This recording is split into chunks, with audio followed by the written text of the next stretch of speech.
নমস্কার। আজকে আমরা শুনব শ্রী গৌতম রায়ের সৃষ্টি গোয়েন্দা তাতনের গল্প শেয়ানে শেয়ানের প্রথম পর্ব। গল্প শুরু করার আগে আপনাদের সকলের কাছে আমার বিনীত অনুরোধ, যদি গল্পটা শুনে ভালো লাগে অবশ্যই এই ভিডিওতে একটা লাইক দিয়ে যেতে ভুলবেন না। এছাড়াও যদি এখনো অবধি এক যে ছিল প্রিয়াঙ্কায় সাবস্ক্রাইব না করে থাকেন তাহলে সাবস্ক্রাইব করে বেল নোটিফিকেশনটি টিপে রাখুন, যাতে ভবিষ্যতে চ্যানেলে নতুন গল্প বা চলতি গল্পের নতুন পর্ব আপলোড হওয়া মাত্রই তার নোটিফিকেশন আপনাদের ডিভাইসে পৌঁছে যায়। তাহলে শুরু করা যাক গোয়েন্দা তাতনের গল্প শেয়ানে শেয়ানের প্রথম পর্ব।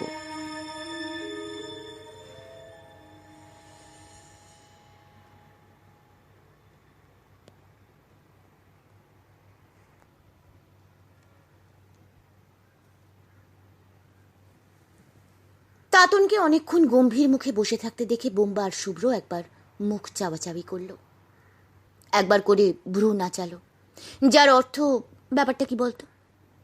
শেষ পর্যন্ত বোম্বাই জিজ্ঞেস করল, ওই তোর কি হয়েছে বলতো? 2-3 দিন হলো সমানে গুম হয়ে বসে আছিস, কোনো গুরুতর কিছু? Any problem? তাতন একবার আর চোখে ওদের দুজনকে দেখে নিয়ে খোলা জানলার বাইরে দৃষ্টি মেলে দিয়ে কিছু ভাবল, তারপর হঠাৎই বলল, পরশুর কাগজে একটা খবর কি তোদের চোখে পড়েছিল? কি খবর? কালীঘাটের মজা গঙ্গার ধারে বছর 42-43 এক যুবকের ক্ষতবিক্ষত মৃতদেহ পাওয়া গেছে। হ্যাঁ, খবরটা পেয়েছি, শুভ্র বলল। তো এ নিয়ে তোর এত চিন্তা কেন? আজকাল তো খবরের কাগজ খুললেই প্রতিদিনই খুন খারাপির খবরই পাওয়া যায়। ওই দিনের কাগজে আরও 2টো মিসহ্যাপের খবর আছে, মনে আছে তোর? একটা মেয়েকে জ্যান্ত পুড়িয়ে মারা হয়েছে, আরেকজনকে বাড়ি থেকে ডেকে এনে দল বেঁধে কোপানো হয়েছে। হঠাৎ এই লোকটাকে নিয়ে তুই ভাবছিস কেন? কারণ লোকটাকে আমি জানতাম। কিভাবে? বলছি। লোকটার নাম সমীর দত্ত, থাকে সাঁইথিয়া, বীরভূম। কলকাতায় এসেছিল একটা বিশেষ উদ্দেশ্য নিয়ে। উদ্দেশ্যটা কি? জবরদস্তি করে একটি পরিবারকে ঘর থেকে উচ্ছেদ করার জন্যে। সেগিরে, থাকে বীরভূমে, কলকাতায় এসে একটা পরিবারকে উৎখাত করতে এলো? মাস্তান নাকি?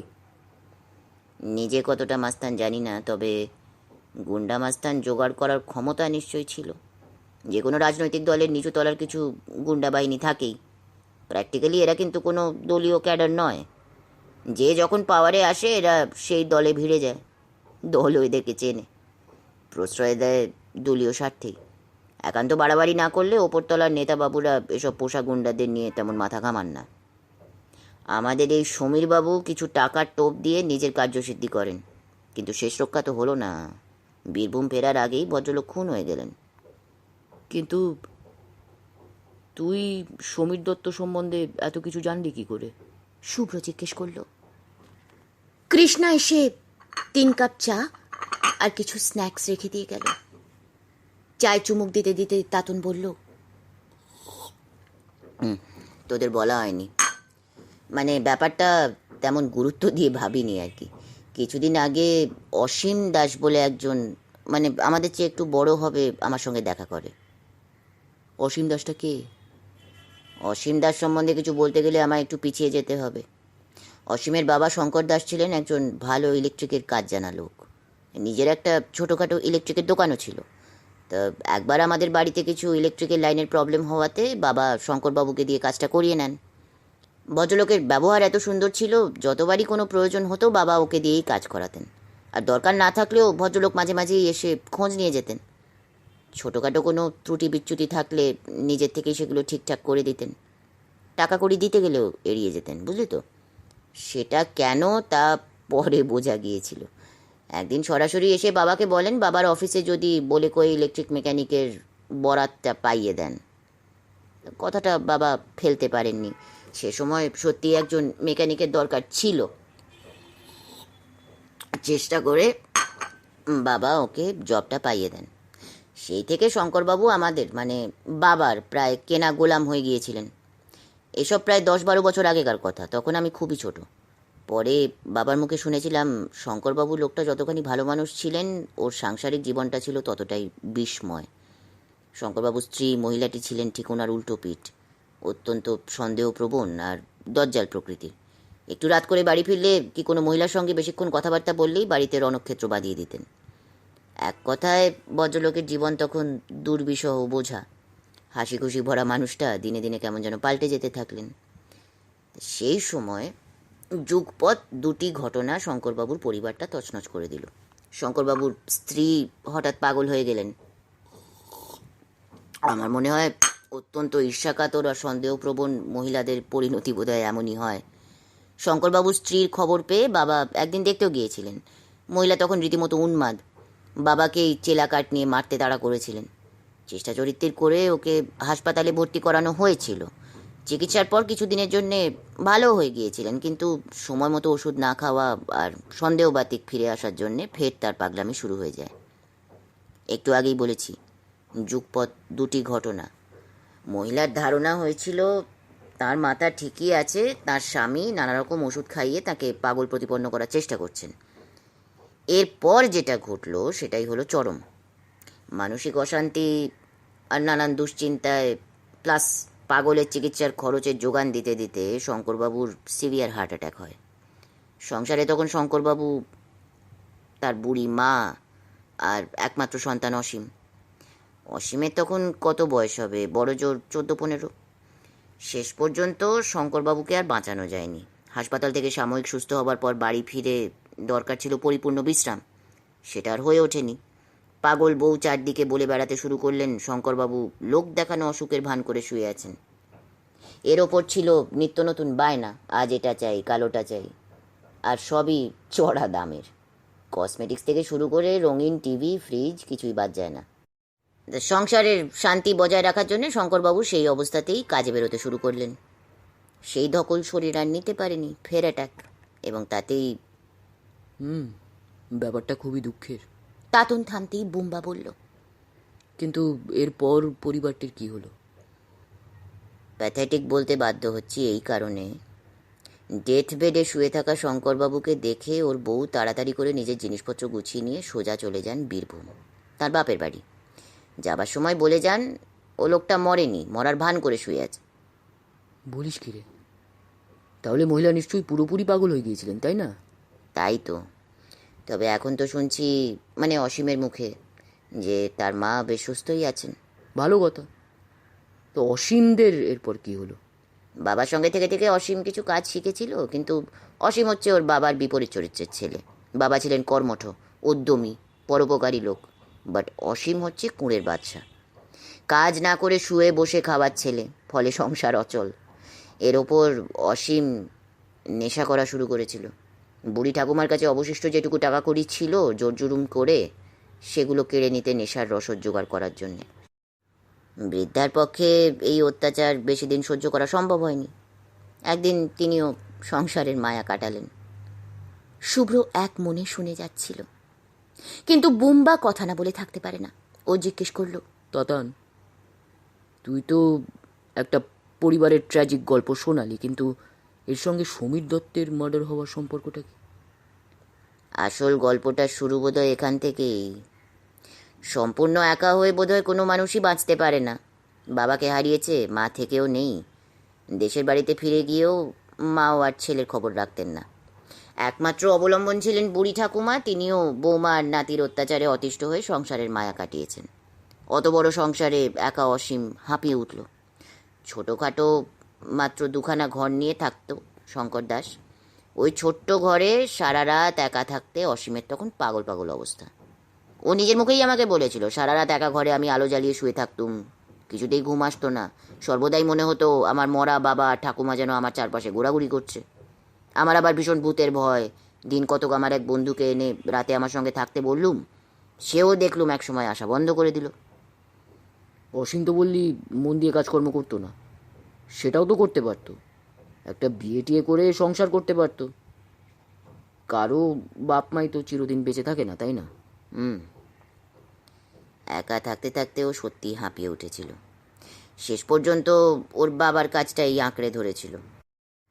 অ্যাকচুয়ালি আমার কি মনে হয় জানিস তো, একটা লোক চিরকাল ভাগ্যের হাতে মার খেতে পারে না। ওর এক বন্ধুর দাদাকে ধরে একটা ওষুধ কোম্পানিতে প্যাকারের চাকরি পেয়েছিল। আসলে সেটাও বোধহয় সম্ভব হয়েছিল শঙ্করবাবু সুকীর্তির জন্যে। পাড়ার সকলের কাছেই শঙ্করবাবু খুবই প্রিয় পাত্র ছিলেন। তার ব্যবহারে প্রত্যেকেই শঙ্করবাবুর পরিবারের প্রতি সহৃদয় ছিলেন। শঙ্করবাবুর ছেলের পরিণতি দেখেই শতপ্রবৃত্ত হয়ে তিনি চাকরিটা পাইয়ে দিয়েছিলেন। আর চাকরিটা পেয়ে অসীম প্রথম প্রথম খুব মন দিয়ে কাজকর্ম করছিল। অসীমের তেমন কোনো উচ্চাশা ছিল না। ক্লাস 9 ফেল করা ছেলের আর উচ্চাশা কতটাই বা হতে পারে। তার ওপর প্রকৃতিতে সে অলস। মাইনে টাইনে যা পেত তাই দিয়ে চালিয়ে দিত। তবে নেশাটা ছাড়তে পারেনি, সেটাও চালিয়ে যাচ্ছিল। কিন্তু মানুষকে বোধহয় মাঝে মাঝে ভূতে পায়, বুঝলি। অসীমকেও পেল।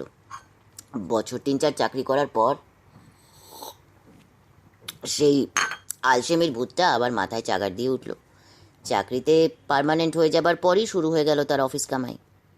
একদিন গেলে 4 দিন বাড়িতে শুয়ে বসে কাটিয়ে দিত। শখ শৌখিনতা তার ছিল না, কিন্তু আলসে ভূত তাকে কাবু করে ফেলেছিল।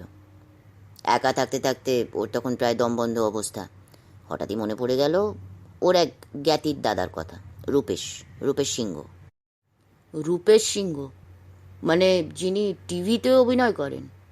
না না, একই নামে তো অনেক লোকই থাকতে পারেন। তো ইনি হচ্ছে। তাতনের কথার মাঝেই ওর মোবাইলটা বিদেশি সুরে বেজে উঠল। হ্যাঁ, বিকাশ কাকু বলুন। ওপাশ থেকে পুলিশ অফিসার বিকাশ তালুকদার বললেন, অসীম দাস বলে তুমি কি কাকু চেনো নাকি? হ্যাঁ কাকু, ওই সমীর দত্ত নামে যে লোকটি খুন হয়েছে অসীম তারই ভাগ্নে। তা হঠাৎ ওর কথা জিজ্ঞেস করছেন কেন? ছেলেটিকে আমরা ডেকে পাঠিয়েছি কিছু ইন্টারোগেশন করার জন্যে। ও নাকি অনেক কিছু কথা জানিয়েছে তোমাকে। হ্যাঁ কাকু, বলতে গেলে অসীম দাসের ব্যক্তি জীবনের অনেক কিছুই আমি জানি, বিশেষ করে অসীম দাস বা তার বাবা শঙ্কর দাসের। সে এক লম্বা ইতিহাস। অসীম আপনাকে কিছু জানায়নি? বলেছে, তাতে আমি খুব একটা প্লিজড নই, বুঝলে। মনে হচ্ছে অনেক কিছু ফাঁক ফোকর রয়ে যাচ্ছে। আর সমীর দত্ত সম্বন্ধে? সমীর দত্ত এখনও আমার কাছে অধরা। সে কেন কলকাতায় অসীমের কাছে এসেছিল সেটাও জানা হয়নি কাকু। লোকটা বীরভূমেই থাকতো, হয়তো ভাগ্নের সঙ্গে দেখা করার ইচ্ছে নিয়ে এসেছিল, কিন্তু কিন্তু কাকু, অসীমের মুখে ভাষা ভাষা যেটুকু শুনেছিলাম তাতে মনে হয় লোকটা খুব একটা সুবিধের নয়। দেশের বাড়িতে কিছু জমি খেতি আছে, মানে তাকে রেগুলার কাজকর্ম করে খেতে হয়। তা এই ধরনের লোক মানে কাজ না করলে যার সংসার চলবে না, সে কেন ভাগ্নের ওপর দরদ নিয়ে এতদিন ধরে কলকাতায় পড়ে থাকবে, এটার অঙ্কটাও ঠিকমতো মেলাতে পারছি না। এর মধ্যে আরও একটা নাম পাচ্ছি, রূপেশ সিংহ।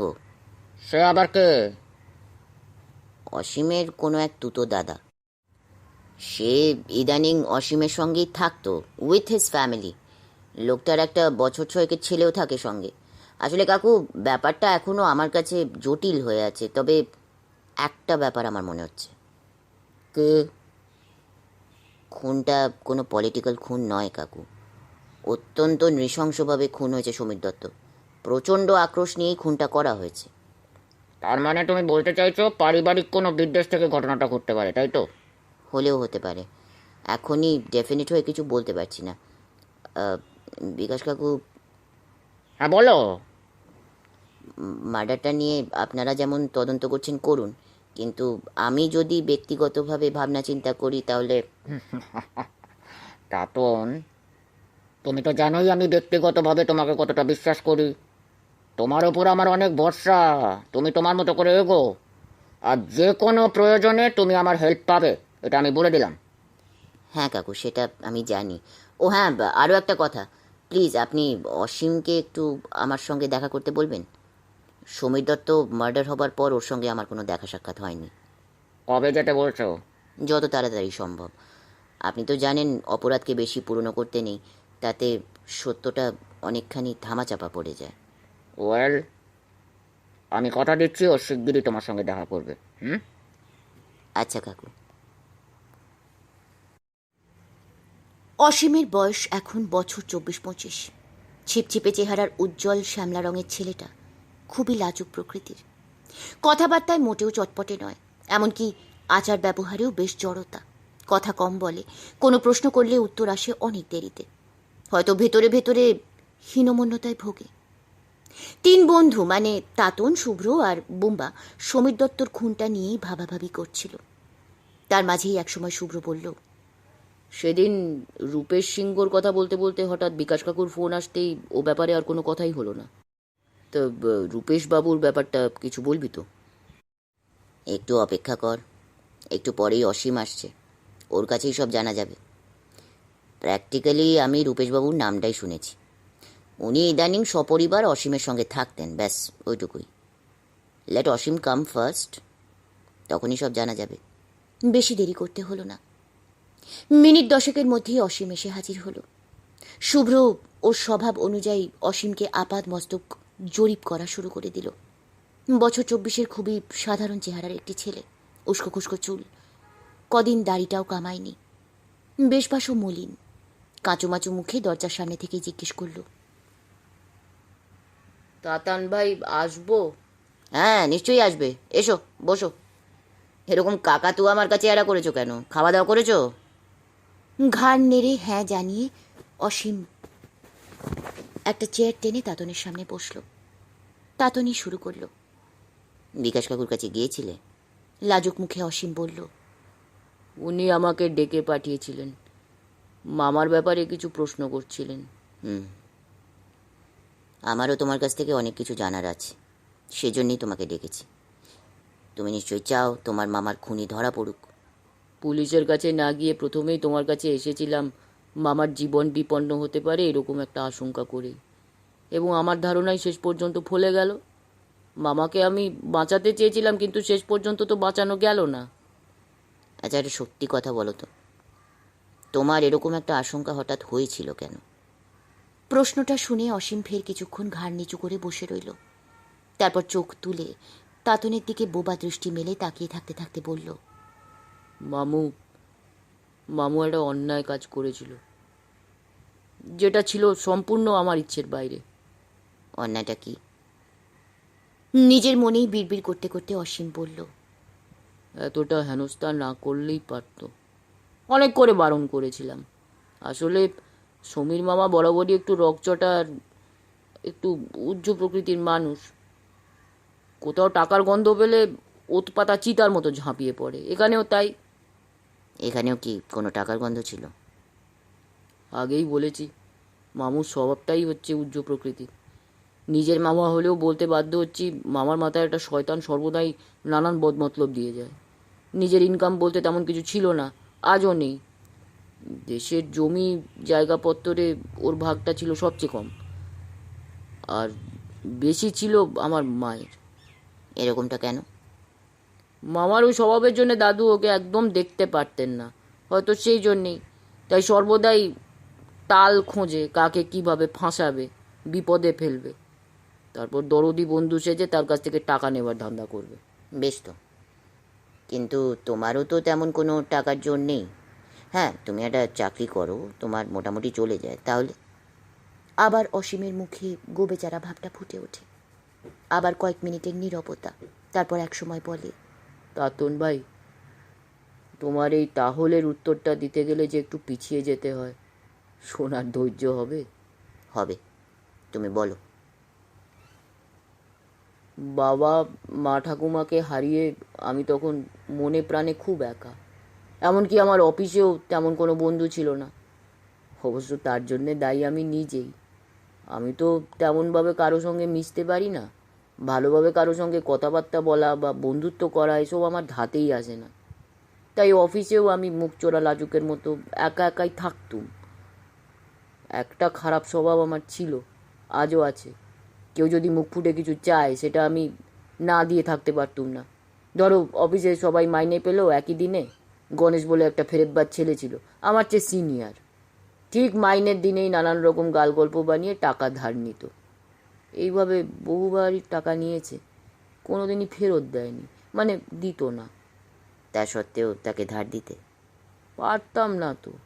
এমন কাঁদো কাঁদো মুখে মায়ের ওষুধ, বোনের স্কুল ফিস, হেন তেন এইসব বলে টাকা বাগিয়ে নিত। বুঝলাম। এবার তোমার আসল প্রবলেমে এসো। হ্যাঁ, সেটাই বলি।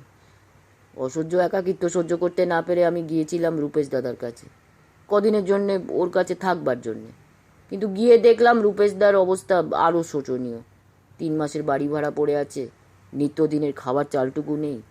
ওদের একমাত্র ছেলে টুকাই, 5 বছরের ছেলে, ম্যালনিউট্রিশনে ভোগা, রোগা পাতলা দুবলা চেহারার একটা ছেলে। দেখলেই মনে হবে যে কোনো দিন কোনো ভারী অসুখে পড়ে যাবে। কেন, রূপেশবাবু কোনো চাকরি বাকরি করতেন না? শুনেছিলাম ব্যবসা ট্যাবসা করতো, ভালো ঘরের ছেলেই ছিল, লেখাপড়াও শিখেছিল।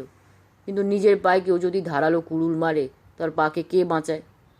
চাকরি করতে কোনো দিন যায়নি, চায়ও নি। কে যেন তার মাথায় ঢুকিয়েছিল কয়েকটা ক্রেডিট কার্ডের মালিক হতে পারলে আর বুদ্ধি থাকলে যে কেউ খুব অল্প সময়ের মধ্যে বড় লোক হয়ে যেতে পারে।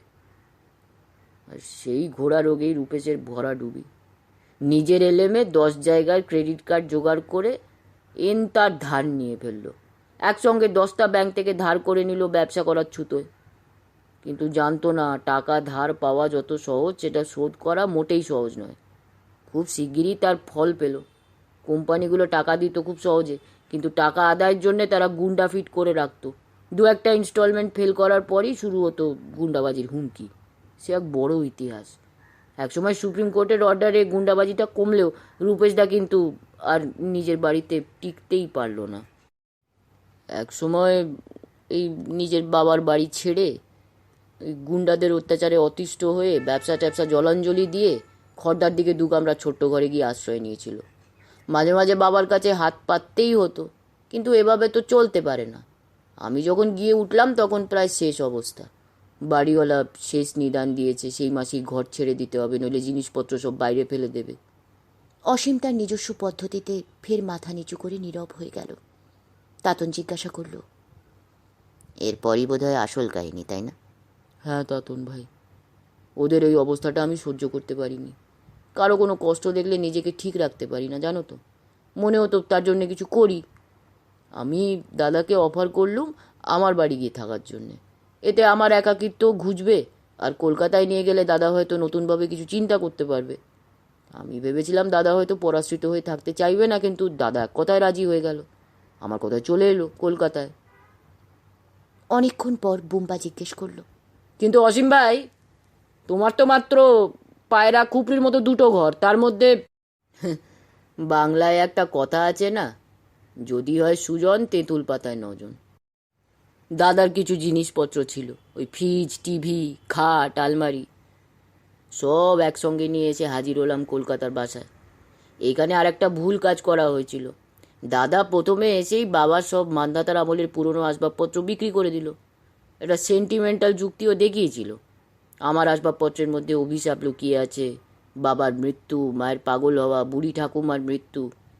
অভিশাপ নাকি ওগুলোর মধ্যে জড়িয়ে আছে, অতএব অভিশপ্ত পুরনো মাল হটাও। তাই হলো। জলের দামে বাবার যা কিছু সব বিক্রি হয়, সেই জায়গায় দাদার সব আসবাবপত্র ঢুকে গেল। তার মানে নিশ্চয়ই এতে তোমার সায় ছিল, তাই তো? একেবারে যে ছিল না সেটাই বা বলি কি করে। আসলে বাবার জিনিসগুলো ছিল সবই সস্তা দরের, তাই পুরনো।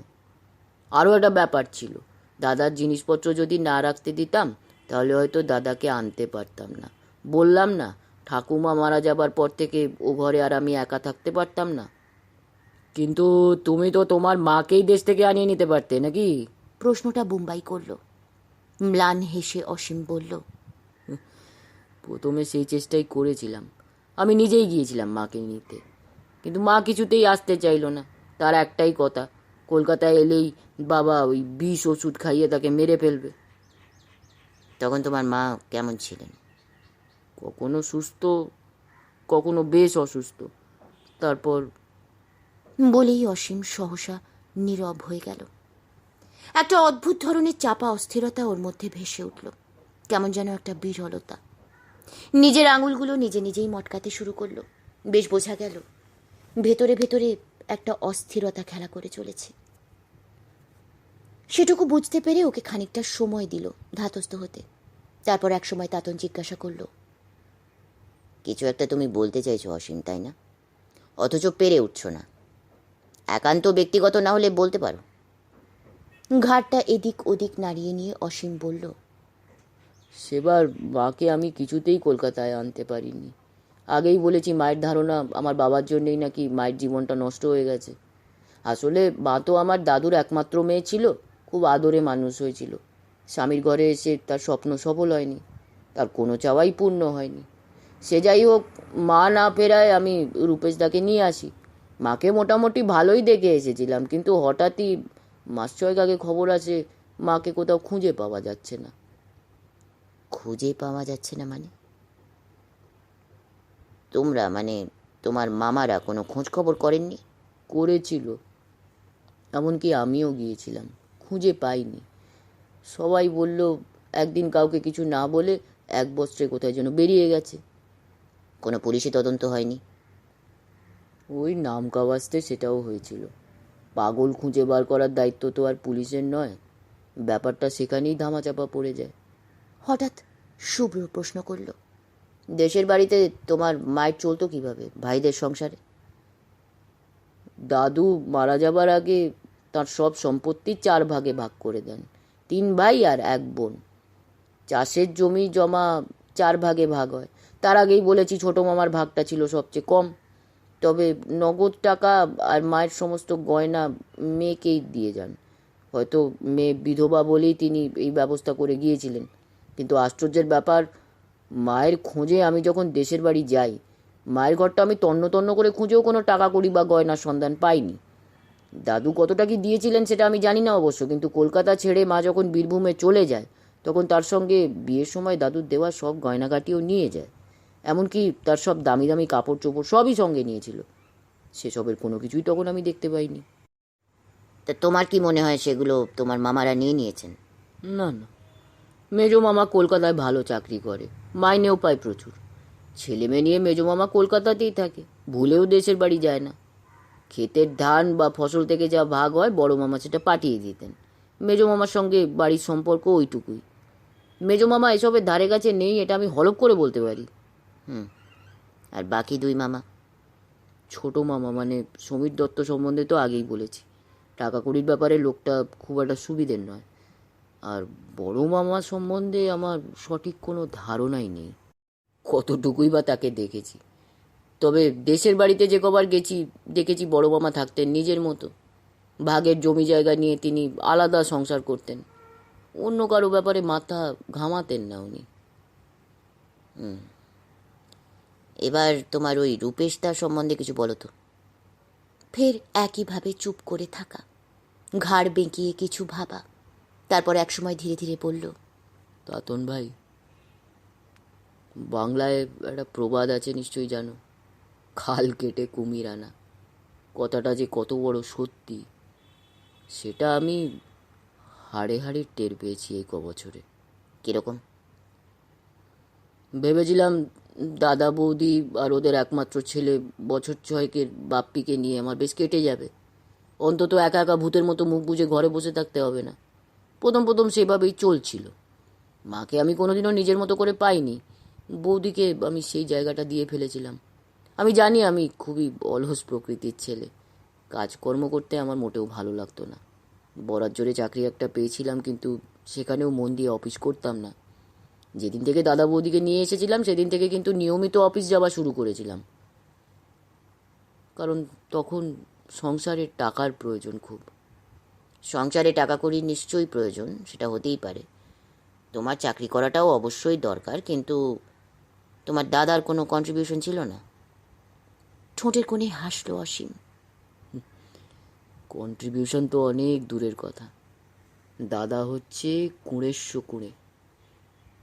খর্দার বাড়িতে থাকাকালীন হয়তো দাদা কিছু করার চেষ্টা করতো, কিন্তু এখানে এসে সাপের 5 পা দেখে ফেলেছিল। দাদা সকাল হতো বেলা 11:30, তারপরই তার সামনে এগিয়ে দিতে হতো চার জল খাবার। খেয়ে দিয়ে তিনি চলে যেতেন বাথরুমে, ঘণ্টাখানেক বাথরুমে কাটিয়ে চান ধান সেরে বসতেন দুপুরের খাওয়া নিয়ে। সেখানেও অনেক ফ্যাকড়া, নানা ব্যঞ্জনাদি সাজিয়ে মাছের বড় সাইজটি তাঁর পাতে না ধরলে তিনি শুরু করে দিতেন হুলস্থুল কাণ্ড। বিশেষ করে রবিবার মাংস না থাকলে তার মুখে অন্নই উঠত না। এরপর একটি সলিড দিবানিদ্রা, বিকেলে বেরিয়ে যেত, ফিরত রাত 8টায়। সঙ্গে থাকতো একটি বোতল। বোতল মানে মদ, বুম্বা বলল। হ্যাঁ। সেই টাকাটা আসতো কোথা থেকে? কেন, আমি গেছি কি করতে? তে এ নিয়ে তুমি কখনো প্রতিবাদ করনি? করেছিলাম। তার উত্তরে দাদা বলতো, আমাকে কি না খাইয়ে মারবার জন্যে ওখান থেকে তোর কাছে নিয়ে এলি? যা আর এক পাইন্ট নিয়ে আয়, দু ভাই একসঙ্গে পানাহার করবো। 2-4 দিন একসঙ্গে বসলেই দেখবি তুচ্ছ টাকা পয়সা নিয়ে আর কোনো ক্ষেত থাকবে না তোর। তুমি কিছু আপত্তি করলে না? বা তোমার বৌদি এইসব অত্যাচারের বিরুদ্ধে কিছু বলতেন না? এ ব্যাপারে দাদা বৌদি কেউ কারোর থেকে কম যেত না। দাদার কাজ ছিল পায়ের ওপর পা তুলে ফরমাস করা। খাদ্য এবং পানীয় দুটি পেলেই দাদার মুখে আর রাগ কাটতো না। কিন্তু বৌদির ফরমাস ছিল অন্যরকম। কিরকম? আমি নিজেই শতপ্রবৃত্ত হয়ে বাপ্পিকে কাছাকাছি একটা কিন্ডারগার্টেন স্কুলে ভর্তি করে দিয়েছিলাম। মাসের 1 তারিখ হলেই বৌদি এসে হাত পেতে দাঁড়াতো কেন জানো? কেন? মাইনের খামটা তুলে দিতে হতো তার হাতে। অর্থাৎ ধীরে ধীরে তিনি হয়ে উঠলেন আমার সংসারে একচ্ছত্র কর্ত্রী। 20 দিন কাটতে না কাটতেই মাইনের টাকা শেষ। তারপর বাকি টাকা, সেটাও জোগাড় করতে হতো আমাকেই। কিভাবে জানো? যা কোনো দিন করতাম না সেটাই করতে আরম্ভ করলাম, ওভার টাইম। শুভ্র জিজ্ঞাসা করলো, তুমি ওভার টাইম করতে? সে উত্তর তো দাদাই দিয়ে দিয়েছিল। দাদার সংসারটা যদি চালাতেই না পারবো, তাহলে কেন আমি ওদেরকে আস্তাকুর থেকে তুলে এনেছিলাম? অর্থাৎ তোমার অবস্থা শাঁখারির করাতে শাঁখ। ঠিক তাই। এটা তো তোমার ভাড়া করা ঘর, তাই না? হ্যাঁ, বাবা মারা যাবার পর বাড়িওয়ালাকে ধরে ডিরেক্ট টেনান্সি আমার নামেই করা হয়েছিল। তা এই একটা ঘর যে ছেড়ে দিলে, তার রেন্টটাও কি তোমায় দিতে হতো? কে দেবে আমি না দিলে? ওদের তো ভাঁড়ে মা ভবানী। কিন্তু এভাবে তো সারা জীবন চলতে পারে না। চলেনি তো। অত বড় একটা সংসার টানতে গিয়ে আমার তখন নাস্তানাবুদ অবস্থা। বাজারে আমার প্রচুর ধার দেনা হয়ে গেল। সে কথা শোনাতে গিয়ে দাদা বৌদি দুজনেই যেন তেড়ে মারতে আসতো। তাদের বক্তব্য একটাই, টানতেই যদি না পারবে তাহলে বীরত্ব দেখাবার কি প্রয়োজন ছিল? কিল খেয়ে কিল হজম করা ছাড়া তখন আর অন্য কোনো উপায় ছিল না তাতন ভাই। বাহ, চমৎকার। তা তুমি জানালে না কেন ওদের অন্যত্র চলে যেতে? কি হতো বলে? উত্তর তো একটাই, অপরাধ করলে শাস্তি পেতেই হয়।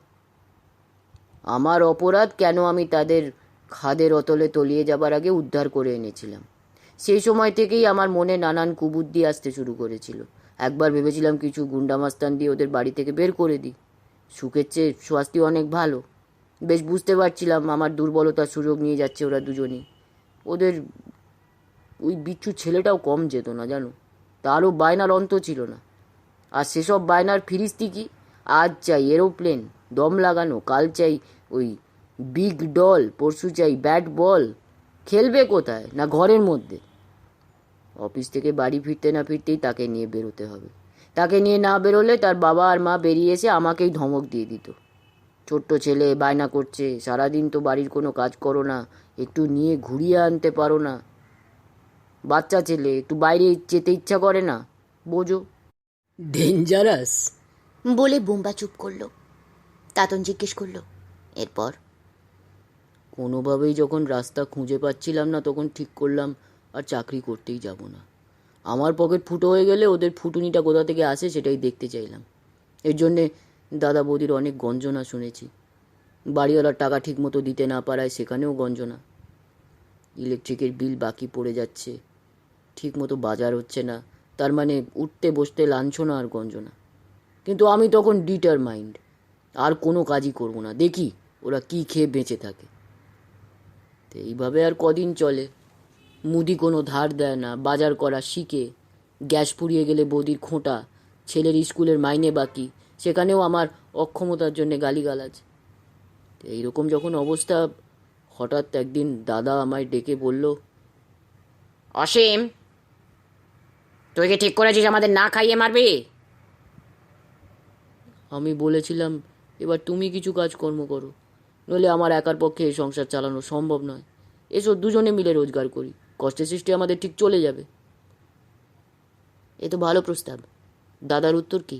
শুভ্র বলল, দাদা বলেছিল, জানিস তো অসীম, আমি কোনো দিন পরের দরজায় চাকরি করতে যাইনি, করিও নি, আজও করতে পারবো না। বরং তোকে একটা ভালো যুক্তি দিচ্ছি। উত্তরে আমি জিজ্ঞেস করেছিলাম, বেশ তো, তোমার যুক্তিটা শুনি। তোর তো কোনোদিনও চাকরি করতে ভালো লাগেনি। না। কদিন চাকরি করছিস? তা প্রায় বছর 6 হবে। বাবা মারা যাবার 1 বছরের মধ্যেই চাকরিটা পেয়েছিলাম। আর দিনে অনেক টাকা প্রভিডেন্ট ফান্ডে জমে গেছে, ওর ওপর আছে গ্র্যাচুইটি, তাও কিছু কম হবে না। চাকরিতে তুই রিজাইন দিয়ে দে না। এ তুমি কি বলছো?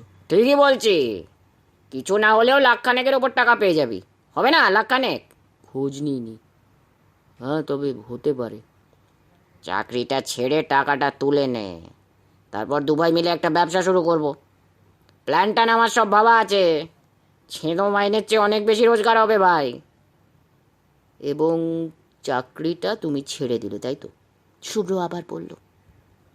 মুখটা কাঁচুমাচু করে অসীম বলল, হ্যাঁ শুভ্র ভাই, ঠিক তাই করেছিলাম। অফিসের বন্ধু, যদিও অফিসে আমার তেমন বন্ধু ছিল না, তবু তারা বারণ করেছিল। এমনকি আমার ম্যানেজার থেকে বস সবাই, কারোর কথা শুনিনি। পুরো 1,10,000-এর চেকটা দাদার হাতে তুলে দিয়েছিলাম। তুমি একটা বোকা পাঠা, বুঝেছো? বলে বুম্বা অন্যদিকে মুখ ঘোরালো। হ্যাঁ বুম্বা ভাই, ঠিকই বলেছ। আজ আমার সেই কথাই মনে হয়। ছোট মামা, মানে সমীর মামাও সেই কথাই বলে। এর মধ্যে আবার সমীর মামা এলো কিভাবে? যেদিন আমার দাদা এক সন্ধেবেলায় মদের আসরে বসে আমাকে যা নয় তাই বলে গালাগাল দিল, স্পষ্ট জানিয়ে দিল ওখানে নাকি বসে বসে খাওয়া যাবে না, কাজ করে খেতে হবে। এত বড় একটা ধাড়ি ছেলেকে বসিয়ে বসিয়ে খাওয়াতে পারবেন না। সে কি, অতগুলো টাকা, ব্যবসা, সেসব কি হলো? জানো তো, কুবেরের ধনও বসে বসে লাক্সারি করে ওড়ালে সেটাও একদিন শেষ হয়ে যায়। তোমার দাদার নতুন ব্যবসাটা কি ছিল? ব্যবসা কোথায়, ওটা তো এক ধরনের পাগলামি বা জুয়া খেলাও বলতে পারো। ইদানিং তো চারদিকে নতুন নতুন ফ্ল্যাট বাড়ি উঠছে। একদিন আমায় ডেকে বললো, চল একটা ফ্ল্যাট বুক করে ফেলি। আমি বলেছিলাম, তোমার হাতে পুঁজি বলতে তো আমার ওই কটা টাকা। ধরো 50,000 দিয়ে তুমি একটা ফ্ল্যাট বুক করলে, তারপর খেপে খেপে তোমায় জুগিয়ে যেতে হবে, দেবে কোত্থেকে? বিজ্ঞের ভঙ্গিতে হাঁটু নাচাতে নাচাতে দাদা বলেছিল, ধুর, কে নিচ্ছে ফ্ল্যাট, সব ফ্ল্যাট বুকড হয়ে যাবে, তখন ওই 50,000-এর বুকিংটা 70,000-এ ছেড়ে দেবো, বসে বসে 20,000 ঘরে ঢুকে যাবে। আমি বলেছিলাম বুকিং ভ্যালু 50,000, সেটা দেখেও কোনো বোকা তোমার কাছ থেকে 70,000-এ কিনবে কেন? দুনিয়ার কতটুকু দেখেছিস? কিছু লোকের হাতে কিচ্ছু নেই, আর কিছু লোকের ব্ল্যাক মানি কোথায় রাখবে সেই চিন্তায় রাতে ঘুম হয় না। ওসব নিয়ে ভাবিস না। অনেক মালদার আদমি আমার হাতে গিজগিজ করছে, একবার বাজারে নামলে হুদো হুদো লোক এসে হাজির হবে। এরকম কোনো বুকিং করেছিলে নাকি? শুভ্র জিজ্ঞেস করলো। হ্যাঁ, রওড়ার দিকে ফ্ল্যাট বুক করা হয়েছিল, কিন্তু আগেই বলেছি, আগা পাঁচতলা না ভেবে কাজ করার অভ্যেস আছে কিছু লোকের। রূপেশদা হচ্ছে সেই জাতের। বেশি দাম দিয়ে সেই বুকিংয়ের কোনো খদ্দের দাদার বরাতে জোটেনি। তার মানে পুরো টাকাটাই জলে? পুরোটা নয়, প্রমোটারের হাতে পায়ে ধরে কিছুটা আদায় হয়েছিল, 1,30,000-এর মতো। 20,000 লাভ করতে গিয়ে 20,000 গচ্চা। তারপর উনি গেলেন শেয়ার মার্কেটে। সে এক অজানা জগৎ, সেখানকার হালচাল বুঝতে লোকের জীবন কেটে যায়। দাদা তো সেখানে অ্যাক্টিভ নস্যির মতো। বছরখানেকের মধ্যেই সব শেষ। তারপর এমন একটা দিন এলো যখন পরদিন বাজার করার টাকা পর্যন্ত ছিল না। দাদার স্বভাব ছিল লোকের মাথায় হাত বুলিয়ে পকেট ভরাবে, নিজের তো কানা করিও নেই। সেই হাত বুলোনো ব্যবসা কি চলে বলো? আর যে মাথাটা পড়েছিল সেটা এই বোকা পাঁঠার মাথা। আমার মাথা তো তখন ফাঁকা হয়ে গেছে। সবচেয়ে দুঃখের কথাটা কি জানো তাতন ভাই? নিজে চুপচাপ বাড়িতে বসে থেকে আমায় হুকুম দিয়ে দিল, যেখান থেকে পারিস একটা চাকরি জোগাড় করে ফেল, না হলে এই সংসার পত্রপাঠ ছেড়ে দিয়ে বিদে হ। বিনা পয়সায় তোর রাঘব বোয়াল পেট ভরাতে পারবো না। কলকাতা শহরে বাঁচতে গেলে টাকা কামাই করে খেতে হয়। আমি ভেবেছিলাম বৌদির কাছ থেকে অন্তত কিছুটা সাপোর্ট পাবো, কিন্তু ওনারা হচ্ছেন মানিকজোড়। দাদা যত না বলেছিল, বৌদির গলা শুনেছিল পাড়ার সব লোক। একদিন নয়, দিনের পর দিন লাঞ্ছনা আর গঞ্জনা। শেষ পর্যন্ত চোখের জল ফেলতে ফেলতে আমি নিজের ঘর ছেড়ে চলে গেলাম দেশের বাড়ি। কিন্তু কোথায়? মা তো নেই, কোথায় আছে তাও জানি না। বড় মামার বা তার পরিবারের সঙ্গে আমার কোনো সংযোগ নেই। একমাত্র ছোট মামা, সে আর এক ধুরন্ধর। বাধ্য হয়ে তার কাছেই যেতে হলো। কিন্তু সাপের মুখ থেকে গিয়ে পড়লাম একেবারে কুমিরের মুখে। আমার মুখ থেকে সব কিছু শুনে তিনি তখন বিগলিত প্রাণ বললেন, তোর কোনো চিন্তা নেই, আমি তো আছি। দেখ না কোদ দিয়ে কী করি। তোর রূপেশ দাকে ভোগে পাঠিয়ে দেবো। তোকে কোথাও যেতে হবে না, এখানেই থাকবি, খাবি দাবি, তোর মায়ের ঘরে শুবি। তারপর তোকে নিয়ে যাব তোর কলকাতার ডেরায়। ওই ঘর কি করে বাগে আনতে হয় সেটা আমি ভালো করেই জানি। তুই শুধু চুপচাপ সব দেখবি, শুনবি, কিচ্ছুটি মুখে বলবি না। আমি ভেবেছিলাম কি করে কি করবে, এখন তো সব তাদের হাতে। আর বাড়িওয়ালাকে যদি হাত করতে পারে ব্যাস, ওখানে আর টু শব্দটি করা যাবে না। উত্তরে ছোট মামা বলেছিল, ভাবিস নে, বাবারও বাবা আছে। তারপর তো হ্যাঁ, তারপর কি হলো? তারপর যেটা হলো সেটা আমি কখনোই চাইনি, কিন্তু ছোট মামা সেটাই করলো। 2-4 দিন বীরভূমে থাকার পর আমাকে নিয়ে ছোট মামা সটান চলে এলো কলকাতার বাড়িতে। এসে দেখি দাদা দুটো ঘরই দখল করে বসে আছে। ছোট মামা কিন্তু ডাইরেক্ট কোনো ঝামেলায় গেল না। মোলায়েম কণ্ঠে দাদাকে বলল, কি ভাগ্নে, কেমন আছো, অনেকদিন কলকাতায় আসিনি, দিন কতক যে থাকতে হবে। কিছু না বলে দাদাও সৌজন্য দেখিয়ে ছোট মামাকে থাকতে দিল। অবশ্য থাকতে না দেওয়ারও কোনো কারণ ছিল না। সংঘাতটা বাঁধল দিন 3 পর। প্রথমেই গিয়ে থানায় একটা রিপোর্ট লেখালো। দাদা জোর করে তার ভাইকে ঘর থেকে তাড়িয়ে দিয়ে ঘর দখল করে বসে আছে। বাড়ি ভাড়ার রসিদটাও দেখিয়ে দিল যে ঘরটা আমার নামে পাওয়া আছে। তারপরই শাসক দলের নিচুতলার কিছু গুন্ডা ক্যাডারের সঙ্গে যোগাযোগ করলো। তাদের জানালো আমাকে নাকি মারধর করে ঘর থেকে বের করে দেওয়া হয়েছে। কিন্তু এটা তো মিথ্যে কথা, তুমি কিছু আপত্তি করলে না? ছোট মামার চেহারাটা প্রায় হাড্ডিসার। হলে হবে কি, কুটক্যাচাল করতে জুড়ি পাওয়া ভার। ধমক দিয়ে আমাকে চুপ করিয়ে দিয়ে বানিয়ে বানিয়ে দাদা বৌদির নামে অনেক কিছু বলল। এও বলল দাদা নাকি আমার টাকা কড়ি স্বপ্ন নিয়েইছে, উপরন্ত ঠাকুমার গয়নাকাটি পর্যন্ত আত্মসাৎ করেছে। আমি ভেবেছিলাম ওরা গিয়ে হয়তো একটা মিটমাট করিয়ে দেবে, কিন্তু ব্যাপারটা দাঁড়ালো অন্যরকম। প্রথমেই ওদের একজন দাদা গোছের লোক বলল সব ব্যবস্থা ওরাই করে দেবে। ফস করে আমি জিজ্ঞেস করেছিলাম, ব্যবস্থাটা কি? কালকেই বুঝবে, কিন্তু এই কাজের জন্য কিছু পারিশ্রমিক লাগবে ভাই। ছোট মামা জিজ্ঞেস করেছিল কত? তা ধরুন 20,000। আমি চমকালেও ছোট মামা নির্বিকার উত্তর দিয়েছিল, গরিবের ওপর অত্যাচার করবেন না, আমার ভাগ্নে এখন বেকার, খরচপাতি সব আমাকেই করতে হবে, ওটা 15 নামান। শেষ পর্যন্ত সেটাই রফা হয়। ফেরার পথে ছোট মামাকে জিজ্ঞেস করেছিলাম 15,000 রাজি হলে পাবে কোথায়। ঠোঁটের কোণে মুচকি হেসে ছোট মামা বলেছিল, বুঝবি সন্ধেবেলা। বুঝেও ছিলাম। কলকাতা শহরে 2 কামরার ঘর পাওয়ার জন্য হন্যে হয়ে ঘুরছে এমন লোক প্রচুর আছে। আমার বাবা বেঁচে থাকতে ছোট মামা দীর্ঘদিন এসে এ পাড়ায় থাকতো। লোকাল বেশ কিছু লোকের সঙ্গে তার জানাশোনাও ছিল। তেমনই একজনের সঙ্গে দেখা করলো, সব ব্যাপারটা তাকে জানালো। লোকটার নাম জীবন মাইতি। সেও ওই পার্টি করে, থাকে ওই একই পাড়ায়। একখানা ভাঙাচোরা ঘরে গুঁতোগুতি করে 6 জনের সংসার। তার কাছে কথাটা পারতেই সে লুফে নিল। ছোট মামা প্রথমেই বলে দিল, ঘর দুটো একেবারে ভেকেট করে তোমার হাতে তুলে দেবো, কিন্তু বদলে চাই 1 লাখ টাকা। জীবন বলেছিল ঘর দুটো কিন্তু আমার নামে করাতে হবে। তখন বলে, তাহলে যে বাড়িওয়ালার কেয়ারটেকার, তাকে কিছু খাওয়াতে হবে, সেটা কিন্তু 1 লাখের বাইরে। ব্যবস্থা আমি করব, কিন্তু টাকার ব্যাপারটা তুমি মেটাবে। আমরা কোথায় আছি রে, কলকাতায় না কোনো অজ পাড়াগায়? দীর্ঘশ্বাস ফেলে বুম্বা বলল, এসব যে হয়, অর্থাৎ আমি একজন ভাড়াটে হয়েও ঘর ছেড়ে দেবো টাকার বিনিময়ে, জানা ছিল না। যাই হোক, সব ব্যবস্থা করার পর দিন সকালেই গোটা 10 আচারে, ব্যবহার আর কথাবার্তায় গুন্ডা শ্রেণীর কিছু লোক এসে চড়াও হলো দাদার উপর। সরাসরি তারা জানিয়ে দিল ঠিক 2 দিনের মধ্যে ঘর খালি করে দিতে হবে, নইলে তারা নিজেরাই সমস্ত জিনিসপত্র টান মেরে রাস্তায় নামিয়ে দেবে। তোমার দাদার কি উত্তর ছিল? দাদা বলেছিল সেটা কি করে সম্ভব, 2 দিনের মধ্যে বউ বাচ্চা নিয়ে আমি কোথায় ঘর খুঁজে পাবো। তখন আর এক দাদা সালিসি করে বলেছিল, ঘরের যে অরিজিনাল ভাড়াটে তাকে বার করে দেবার সময় মনে ছিল না, সে বেচারি যাবে কোথায়। শেষ পর্যন্ত নানা চাপানুতোরের পর 1 সপ্তাহের মধ্যে গুন্ডাবাবুরা দাদার সমস্ত জিনিসপত্র রাস্তায় নামিয়ে দিয়েছিল।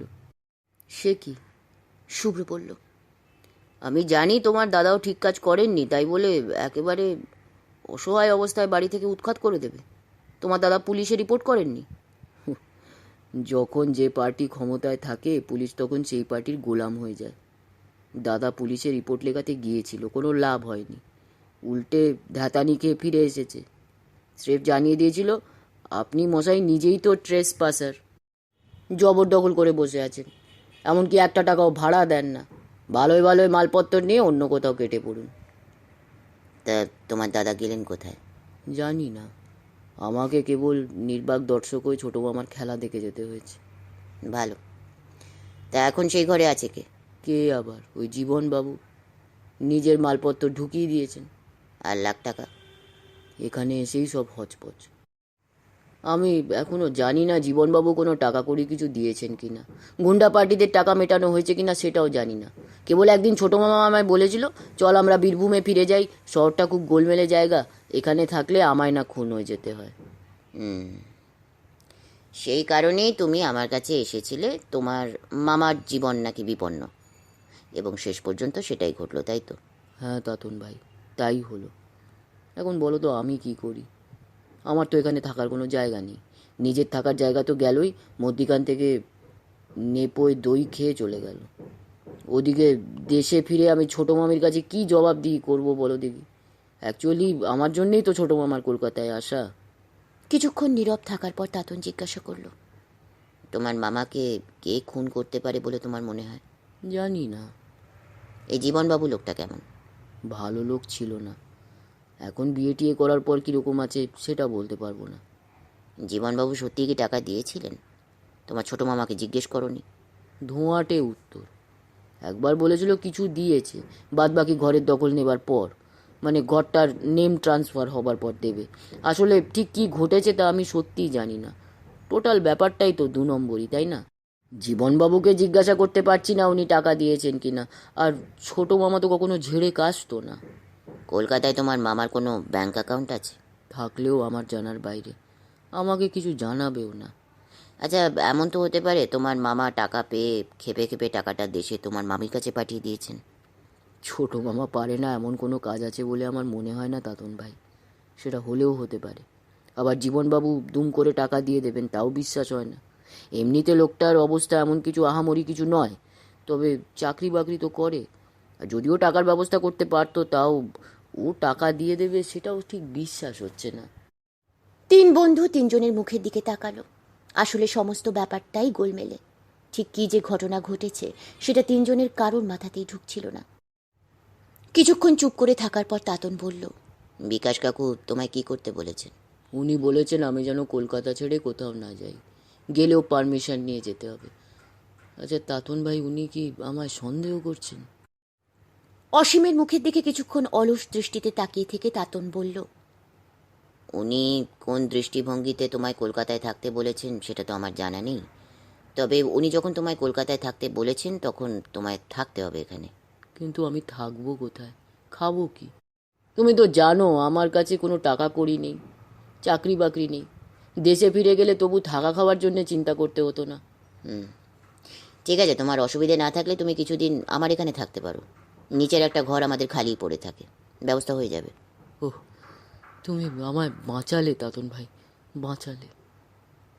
শেষ হলো শ্রী গৌতম রায়ের সৃষ্টি গোয়েন্দা তাতনের গল্প শেয়ানে শেয়ানের প্রথম পর্ব।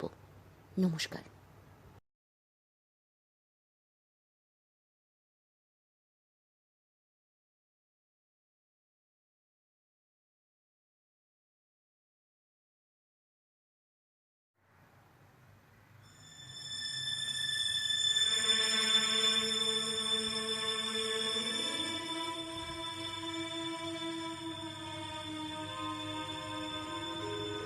নমস্কার।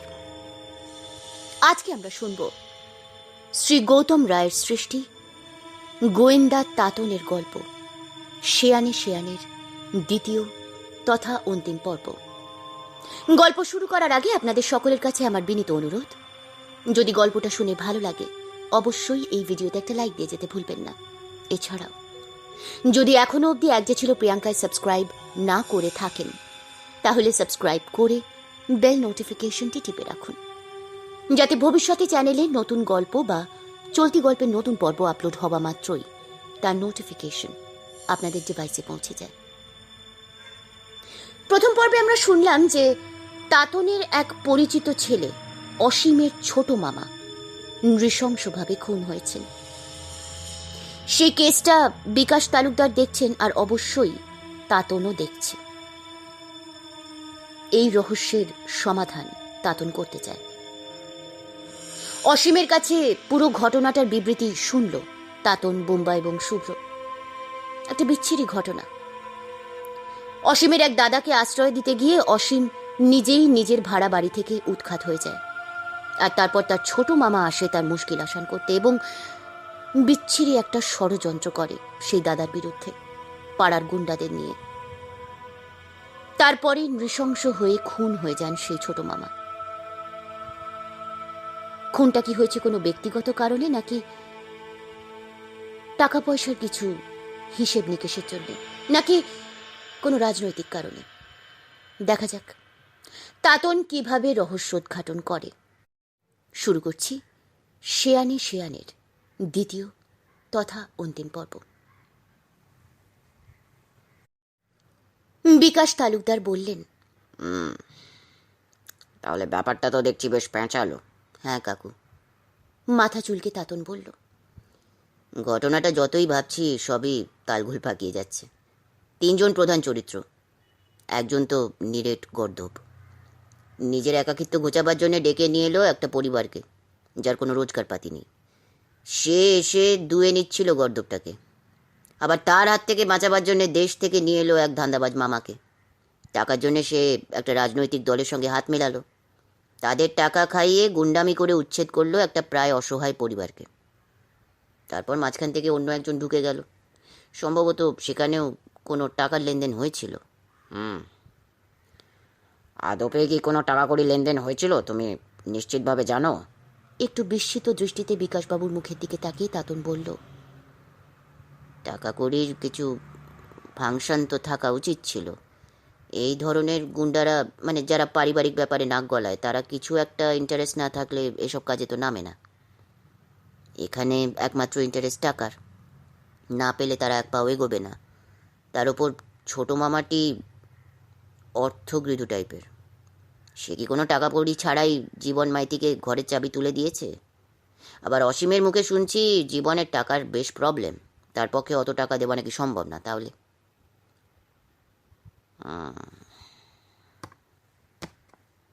টেবিলে কলম ঠুকতে ঠুকতে বিকাশ বললেন, এগুলো ভাবার কথা। তারপর সমীর দত্তর মার্ডার হয়ে যাওয়া, সেটা হঠাৎ হলো কেন? এখানে এই মার্ডারের মোটিভটা কি? আমরা 3 বন্ধু এই মোটিভটা নিয়েই অনেক আলোচনা করেছি কাকু, কিন্তু কোনো কিছুই তো খুঁজে পাচ্ছি না। ঠিকই বলেছ, মোটিভটা পেলে খুনিকে খুঁজে পেতে অনেকখানি সাহায্য করে। তোমার নীল কাকুর থিওরিটা মনে আছে তো? হ্যাঁ, HWW। বেশ, তো এখানে এইচটার ব্যাখ্যা কি? লোকটাকে নৃশংসভাবে ছুরি দিয়ে বেশ কয়েকবার স্ট্যাব করা হয়েছে। PM রিপোর্ট বলছে পিঠে, তলপেটে আর গলায় পরপর কয়েকবার ছুরির আঘাত, এবং কোনো ভারী কিছু দিয়ে মুখের ডান দিকটা প্রায় থেঁতো করে দেওয়া হয়েছে। এবার বলো, এইটুকু দিয়ে কি প্রমাণ হয়? থুতনিতে হাত বোলাতে বোলাতে তাতন বলল, তার আগে ভাবতে হবে এটা কোনো বিশেষ একজনের কাজ নাকি দলবদ্ধ আক্রমণ। আপাত দৃষ্টিতে মনে হয় দলবদ্ধ আক্রমণ, কিন্তু এখানে সেটা হয়নি। এত ডেফিনিট হয়ে বলছেন কাকু?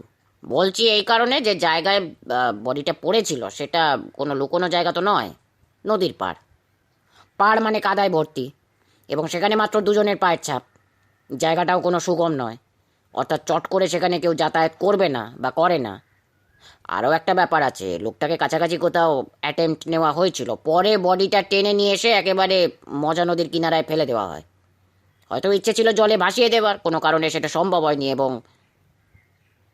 এবং খুনির পায়ে ছিল চপ্পল জাতীয় কোনো জুতো, খাঁচ কাটা রবার সোল, 8 নম্বর সাইজ। আর কি কাকু?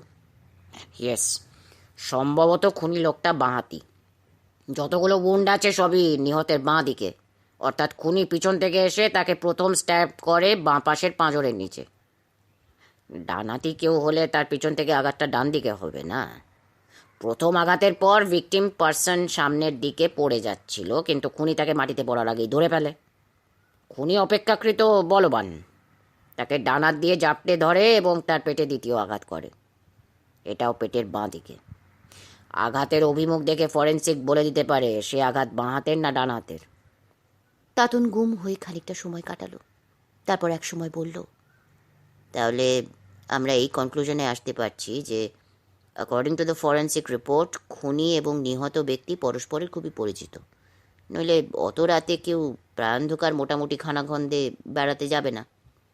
2 নম্বর আততায়ী লেফট হ্যান্ডার, তার পায়ের জুতোর মাপ 8 নম্বর, অর্থাৎ ধরে নেওয়া যেতে পারে লোকটার 5'6" থেকে 5'10" মতো হাইট হবে, অ্যাপ্রক্সিমেটলি তাই। কিন্তু কলকাতার কয়েক লক্ষ লোক আছে যার হাইট 5'10" মধ্যে কাকু। তার জুতোর মাপ 8 এবং সে লেফট হ্যান্ডার হতেই পারে, কিন্তু এই বিশাল মহানগরীতে কোথায় পাবো তাকে? আপনার বাহিনীর কি খবর?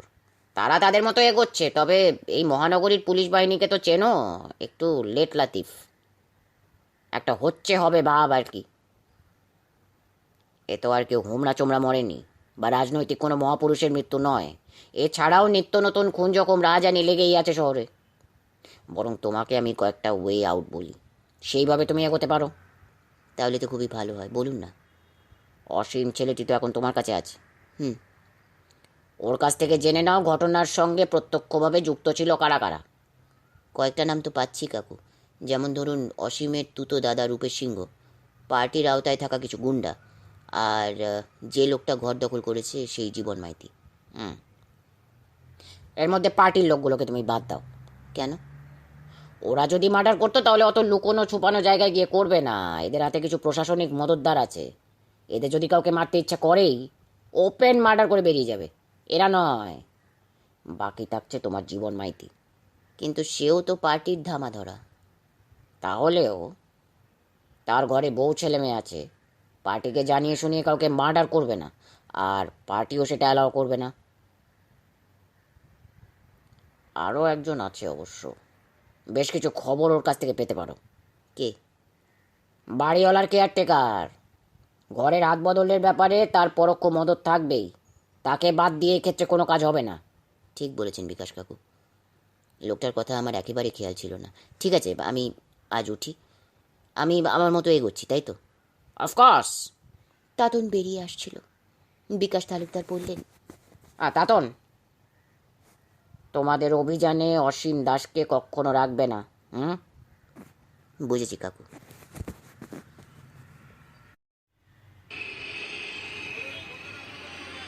বাস থেকে নেমে বুম্বা বলল, জীবন মাইতি লোকটাকে এখন পাওয়া যাবে? চাকরি বাকরি করে না? কে জানে, অসীম তো তেমন করে কিছু বলতে পারে না। চল তো আগে দেখি। বেশি খোঁজাখুঁজি করতে হলো না, ঠিকানাটা অসীম দিয়েই দিয়েছিল।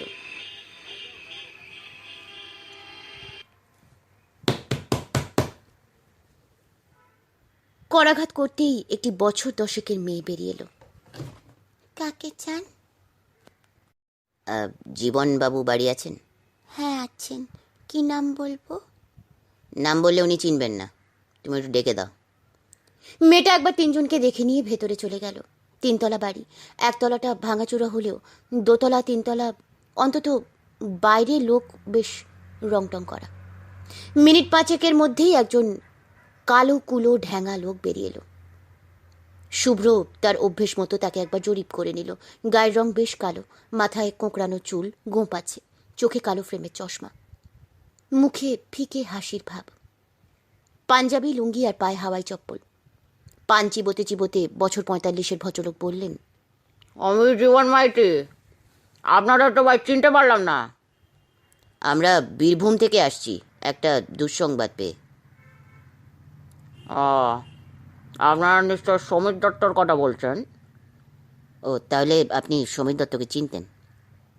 চিনব না কেন, পাড়াতে তো একসময় ওর জামাইবাবুর কাছে থাকতো, মাঝে কিছুদিন অবশ্য ছিল না। আপনার সঙ্গে কীরকম আলাপ ছিল? ওই আর কি, পাড়ার লোকের সঙ্গে যেমন আলাপ থাকে, কিন্তু আপনারা আমাকে চিনলেন কিভাবে? তাতন একবার তীক্ষ্ণ দৃষ্টিতে জীবনবাবুর মুখের দিকে তাকিয়ে পড়ল। সমীর দাই তো এবার কলকাতায় আসার আগে বলেছিলেন অসীমের বাড়িতে উঠবেন, তারপর আপনার সঙ্গে বিশেষ কী কারণে নাকি দেখা করবেন। মিসহ্যাপের খবরটা শুনেই আমরা প্রথমেই এসে খোঁজ করি অসীমের, কিন্তু তাকেও তো বাড়িতে পেলাম না। ঘর দুটো দেখলাম তালা বন্ধ, তাই আপনার কাছে আসা। জীবনবাবু খানিকটা গোত্তা খেয়ে চুপ করে থাকলেন, তারপর বললেন, ব্যাপারটা আমার কাছেও বেশ ঘোলাটে, বুঝলেন তো। মাথা মুন্ডু কিছু বুঝতে পারছি না। আগের দিন রাতে সমীরের সঙ্গে বেশ কিছুক্ষণ কথাবার্তা হয়, তারপর দিন শুনি সে নাকি খুন হয়ে গেছে। সত্যি আমি তো কিছুই বুঝতে পারছি না। জীবনবাবু, কিছু যদি না মনে করেন কোথাও একটু বসতে পারলে ভালো হতো। হঠাৎ বুম্বা বলে উঠল। একটু অপ্রস্তুত মুখে জীবনবাবু বললেন, বসবেন? কিন্তু আমি তো ভাই একটা ঘর নিয়ে থাকি, ঘরে এখন ছেলে মেয়ে বৌমা সবাই আছে, তাছাড়া বসারই বা দরকারটা কি বুঝতে পারছি না। একটু দরকার আছে। বুঝতেই পারছেন সমীরদার বাড়ির কী অবস্থা, তার উপর অসীমেরও কোনো পাত্তা নেই। কাইন্ডলি একটু সময় দিলে খুব ভালো হতো। চলুন না, যদি সামনে কোথাও চায়ের দোকান টোকান থাকে। চায়ের দোকান হয়তো আছে, কিন্তু এই খুনের ব্যাপার নিয়ে সেখানে বসে আলোচনা করা তো উচিত নয় ভাই। এমনিতেই পুলিশ এসে নানা রকম প্রশ্ন করে গেছে। ঠিক আছে, এক কাজ করুন, সামনে একটা পার্ক আছে, ওখানেই বসা যেতে পারে। ঠিক আছে, তাই চলুন। দুপুরবেলা স্বাভাবিকভাবেই পার্কে ভিড় নেই। ওরা গিয়ে একটা গাছতলায় ঘাসের ওপর বসে পড়ল। শুরু করলো তাতন। আগের দিন রাত্রে যখন আপনার কথাবার্তা হয়েছিল, তখন কি অসীম আপনাদের সাথেই ছিল? দৌড় ভাই, ও আবার একটা পদার্থ নাকি? মাথা নম্বর 1, মেরুদণ্ডহীন, তার উপর কুঁড়ের বাচ্চা। বাপ গেল, মা গেল, বুড়ি ঠাকুমাও গেল। একটা চাকরি করছিল, মন দিয়ে সেটাই কর না বাপ। তারপর বিয়ে টিয়ে করে সংসারই তা না, করতে গিয়ে দাদাকে ধরে নিয়ে এলো। দাদাটা সংসার নিয়ে মোরসি পট্টা হয়ে বসলো, আর পাঁটাটা ফ্যাফা করে ঘুরে বেড়াতো, নয়তো তাদের 5 ফরমাস খাটতো। তারপর একদিন শুনলাম চাকরিটাও ছেড়ে দিয়েছে। ঘর তো দেখলাম তালা বন্ধ, তা সেই দাদাটাই বা গেল কোথায়? আরে ভাই, জুলুম করে। যার ঘর তাকে ঘর থেকে বার করে দিয়ে কেউ কখনো শান্তিতে বসে থাকতে পারে? দিয়েছে পাড়ার ছেলেরা ঘর থেকে বার করে। সে দাদা এখন কোথায় তো বলতে পারবো না ভাই। তার মানে সমীরবাবুই গুন্ডা লাগিয়ে দাদাটিকে উচ্ছেদ করিয়েছে তো? হতে পারে। সমীরের সঙ্গে আমার পরিচয় থাকলেও বলতে পারি সমীর লোকটা খুব একটা সুবিধের লোক নয়। ও করলেও করতে পারে। কিন্তু গুন্ডারা তো এমনি এমনি কিছু করবে না, গুন্ডা ফিট করতে গেলে টাকা লাগে। অসীমের মুখে তো শুনেছিলাম সমীরবাবুর তেমন টাকার জোর ছিল না। আমরা কিন্তু আরও একটা কথা শুনেছিলাম, আপনি নাকি ঘরটা নেওয়ার জন্য খুব ব্যস্ত হয়ে পড়েছিলেন, এমনকি অসীমকে 1 লাখ টাকা অফার করেছিলেন ঘরটা আপনার হাতে তুলে দেবার জন্যে। কে বলেছে কথা? অসীমই বলেছে সমীরবাবুকে। আর সমীরবাবু ওর স্ত্রীকে চিঠি লিখে জানিয়েছিল সব ব্যবস্থা হয়ে গেছে, আপনি টাকাটা দিয়ে দিলেই ও বাড়ি ফিরে যাবে। এতক্ষণ নিপাট ভালো মানুষের মতো কথাবার্তা বলছিলেন জীবনবাবু। তাতনের কথা শুনেই তার মুখের রংটাই গেল পাল্টে।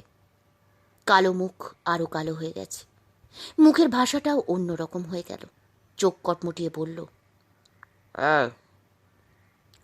ঠিক করে বলো না তোমরা কারা? সমীর তার স্ত্রীকে চিঠি লিখে জানাবে টাকার গল্প। ও শালা ডান হাত যা করে বাঁ হাত সেটা জানতে পারে না। শালা 1 নম্বরের টাকার পিছাচ। বউকে বলবে টাকার কথা। তোমরা এখন কাটো, নইলে কিন্তু। নইলে? চিবিয়ে চিবিয়ে তাতন প্রশ্নটা করল। তোমাদের 3টেকে একেবারে লোপাট করে দিতে জীবন মাইতির বেশিক্ষণ সময় লাগবে না, বুঝছো? তাতন পকেট থেকে নিজের আইডি কার্ডটা বার করে মেলে ধরল জীবনবাবুর সামনে। একবার চোখ বুলিয়ে নিয়ে বললেন, আগেই আমি খানিকটা আঁচ করেছিলাম, তবে খুব একটা সুবিধে হবে না এখানে এসে। অনেকক্ষণ শুভ্র আর বুম্বা চুপ করে বসেছিল। আর থাকতে না পেরে বুম্বা বলল, খুব একটা অসুবিধাও হবে না। এই পার্কটার চারদিকে পুলিশের কিছু লোক ছড়িয়ে ছিটিয়ে আছে, একটু ইশারা করলেই সমীর দত্ত মার্ডার কেসে তুলে নেবে। অত সোজা নাকি? সোজা কি শক্ত সেটা বুঝবে পিসি আর কোর্ট। অন্যায় করলে কোনো পার্টি কারো পাশে গিয়ে দাঁড়ায় না, এটা বোধহয় আপনি জানেন না। জীবনবাবু তিনজনের মুখের দিকে কিছুক্ষণ তাকিয়ে থেকে বললেন, তোমরা ঠিক কী চাইছো বলো তো? আমাকে ফাঁসাতে? না, আমরা এসেছি আপনার কাছ থেকে সত্যিটা জানতে। আর সত্যি যদি আপনি এই খুনের সঙ্গে যুক্ত না থাকেন তাহলে আপনার তো কিছু চিন্তার নেই। আবার জীবন মাইতি চুপ।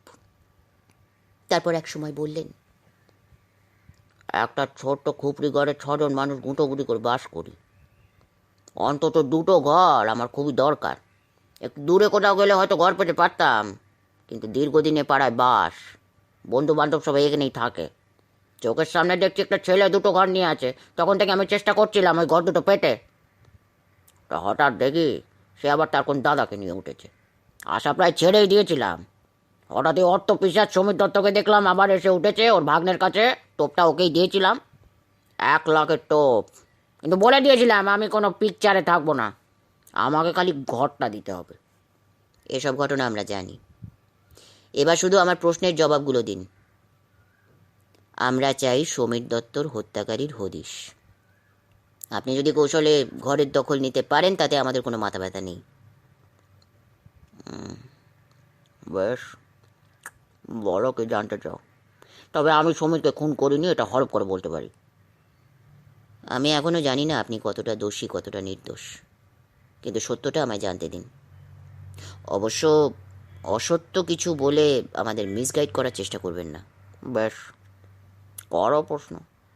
আসল সত্যটা যদি তোমরা উদ্ধার করতে পারো তাহলে তাহলে পাড়ার অনেকেই আমাকে সন্দেহের চোখে দেখছে, কারণ ঘরটা বাগাবার জন্য ইদানিং আমি সমীরের সঙ্গে বেশ হৃদ্যতা দেখিয়ে ফেলেছিলাম। তারপরেই খুন হয়। আর একবার যদি খুনের কলঙ্ক লাগে, কোনো রকমে পুলিশ যদি আমাকে একদিনের জন্য অ্যারেস্ট করে, তাহলে আমার সরকারি চাকরিটাই চলে যাবে। তুমি প্রশ্ন করো। আপনি কি সমীরকে টাকা দিয়েছিলেন? প্রভিডেন্ট ফান্ড থেকে 1 লাখ টাকা লোন করেছিলাম। 50,000 টাকা সমীরকে দিয়েছি, বাকিটা ঘরে ঢুকতে পারলে দিয়ে দেবো, এরকমই ব্যবস্থা করছিল। অসীম জানে? ওটা তো একটা নির্জীব ভেড়া। কিন্তু সমীরকে টাকা দিলে আপনি তো ঘরের ডাইরেক্ট টেনেন্সি পাবেন না। আর সে ব্যবস্থাও করেছি। কীরকম? ওই বাড়ির যিনি বাড়িওয়ালা, তিনি শহরের একজন উঁচুতলার লোক। কলকাতা শহরে ওনার অনেক বাড়ি। আসলে এগুলো দেখাশোনা করে ওনার বাড়িগুলোর কেয়ারটেকার। টাকার লোভ দেখালে ওসব ব্যবস্থা করে দিত। কেয়ারটেকারটি থাকে কোথায়? কাছাকাছি, দূর থেকে তো ডেরাটা আমি দেখিয়ে দিতে পারি। নাম কি? প্রভাত। প্রভাত সামন্ত। আর একটা প্রশ্ন, আপনি খুন করেননি এটা ধরে নিয়ে জানতে চাইছি। আপনার কি কাউকে সন্দেহ হয়? এটা তো বলা মুশকিল। রূপেশ সিংহ কি করতে পারে? তারই তো বেশি রাগ সমীরের ওপর। সেটা যে একেবারে হতে পারে না তা বলছি না। সমীরের ফন্দি ফিকির ওকে গৃহচ্ছেদ করেছে। যদিও ওই লোকটা একটা ধাপ্পাবাজ, কিন্তু খুনের মতো ভয়ঙ্কর ব্যাপার কি করবে? আর ওর তো বউ ছেলে আছে। আর খুন জিনিসটা সবাই করে উঠতে পারে না ভায়া। আয়সী লোক, সে স্ট্যামিনা আছে বলে তো মনে হয় না। তবে মনুষ্যচিত্র বোঝা দেয়। অর্থাৎ আপনি বলছেন আপনি করেননি, আর রূপেশের স্ট্যামিনা নেই। তাহলে কে? সমীরের আর কোনো শত্রু ছিল কিনা জানেন? ঠিক আছে, আমরা এবার উঠব। তবে একটা কথা বলে যাই, এ পর্যন্ত খুনির যে সম্ভাব্য আইডেন্টিটি পাওয়া গেছে সেগুলোর সঙ্গে আপনার অনেক কিছু কিন্তু মিলে যাচ্ছে। এসব পরের কথা। আপাতত আমার প্রভাতবাবুর ঠিকানাটা একটু চাই। আপনাকে যেতে হবে না, আমরা খুঁজে নেব। জীবনবাবু পাঞ্জাবির পকেট থেকে পেন বার করে বললেন, তোমাদের কাছে কোনো কাগজ আছে? শুভ্র একটা ছোট্ট ডায়েরি এগিয়ে দিল। জীবনবাবু খসখস করে ঠিকানাটা লিখে দিয়ে বললেন, তোমরা যদি সত্যি সত্যি আসল রহস্যটা খুঁজে বার করতে পারো তাহলে আমি জানি আমার কোনো ভয় নেই। আপনি জানেন সমীর দত্ত খুন হয়েছে? একবার তিনজনের দিকে আপাদমস্তক তাকিয়ে নিয়ে প্রভাত সামন্ত বলল, কোথায় মার্ডার হয়েছে তা জেনে আমার লাভ? তাছাড়া তোমরা কে? তোমাদের কথার উত্তর দেবো কেন? দেবেন, কারণ আমি ডাইরেক্ট লালবাজার থেকে আসছি। প্রমাণ? আইডি কার্ডটা দেখাতে প্রভাত সেটা ফিরিয়ে দিতে দিতে বলল, সমীর দত্তর মতো পয়সার পিশাচ লোকগুলো এরম করেই মরে। জানতাম একদিন এভাবে ওটা মরবে। আপনি জানতেন বুঝি যে ও খুন হবে? ওটা কথার কথা। মার্ডার হবে না কেউ ওর মাথা ফাটিয়ে দেবে কি করে জানবো? ভাগ্নেকে নিয়ে আমার কাছে এসেছিল। আমার এক কথা, ফেলো করি মাখো তেল। 50,000 দিলে সব ম্যানেজ করে দেবো। আপনি বললেই ল্যান্ডলর্ড নাম ট্রান্সফার করে দেবেন? দেবেন। কলকাতা শহরে যে লোকটার খান দশেক বাড়ি আছে, ওইটুকু এক পালি ঘর নিয়ে উনি মাথা ঘামাতেন না। তবে এই বাড়িটা সম্বন্ধে সাহেব একটু অন্য কিছু ভাবছিলেন। কি সেটা? যে বাড়িগুলো একটু বেশি পুরনো হয়ে গেছে সেগুলো ভেঙে মাল্টি স্টোরিড বিল্ডিং করার প্ল্যান করছিলেন। কিন্তু যারা ভাড়াটে রয়েছে এখন, তাদের কি টাকা দিয়ে তুলে দিতেন? একটা অফার হয়তো করতেন, তবে সাহেব অতটা নিষ্ঠুর নন। যে যত স্কোয়ার ফুটে আছেন তাদের অংশগুলোর সেই মাপের ফ্ল্যাট করে দিতেন। তাতে তাদের অবশ্য বেশ কিছু করে টাকা দিতে হতো। যারা পারতো তারা দিত, যারা পারতো না তারা কিছু টাকা নিয়ে চলে যেত। জীবন মাইতি কোনো টাকা দিয়েছিল? না, বলেছিল নাম ট্রান্সফার করিয়ে দিতে পারলে নগদ 50,000 দেবে। তারপরে আর তাদের কোনো পাত্তা নেই। আবার এখন শুনছি সমীর দত্ত খুন হয়ে গেছে, আমার 50,000 গেল। তবে আমার নাম প্রভাত সামন্ত। দেব ঘর দুটোয় তালার ওপর তালা চড়িয়ে, তখন ঘরে ঢোকা শিখে উঠবে। সেটা নাও যেতে পারে। জীবন মাইতি যদি খুনের কেসে ফেঁসে না যায়, তখন সরাসরি সে আপনার কাছেই আসবে। এলে ভালো, না হলে আমাকে টেক্কা দিয়ে ঘরের পজিশন নেওয়া অত সহজ নয়। ঠিক আছে, আজ আমরা চলি। ধন্যবাদ। আপনার কাছ থেকে কিছু দরকারি খবর পাওয়া গেল। ওরা চলেই আসছিল। প্রভাতের ডাকে ফিরে তাকালো। কাছে এসে প্রভাত বলল, আপনার ওই আইডি কার্ড দেখে ভয় পেয়ে আমি আপনাদের সব কিছু বলেছি, এটা ভাববেন না। আমি তো পিকচারের বাইরে। আমি বলেছি একটা কারণে। কি কারণে? একটা লোক ফালতু কিছু টাকার জন্য বেশি লোভ করতে গিয়ে খুন হয়ে গেল। এটা খুবই খারাপ। খুনির ধরা পড়াই উচিত। হ্যাঁ, আপনি ঠিকই বলেছেন। চ, আমরা এগোই। চ।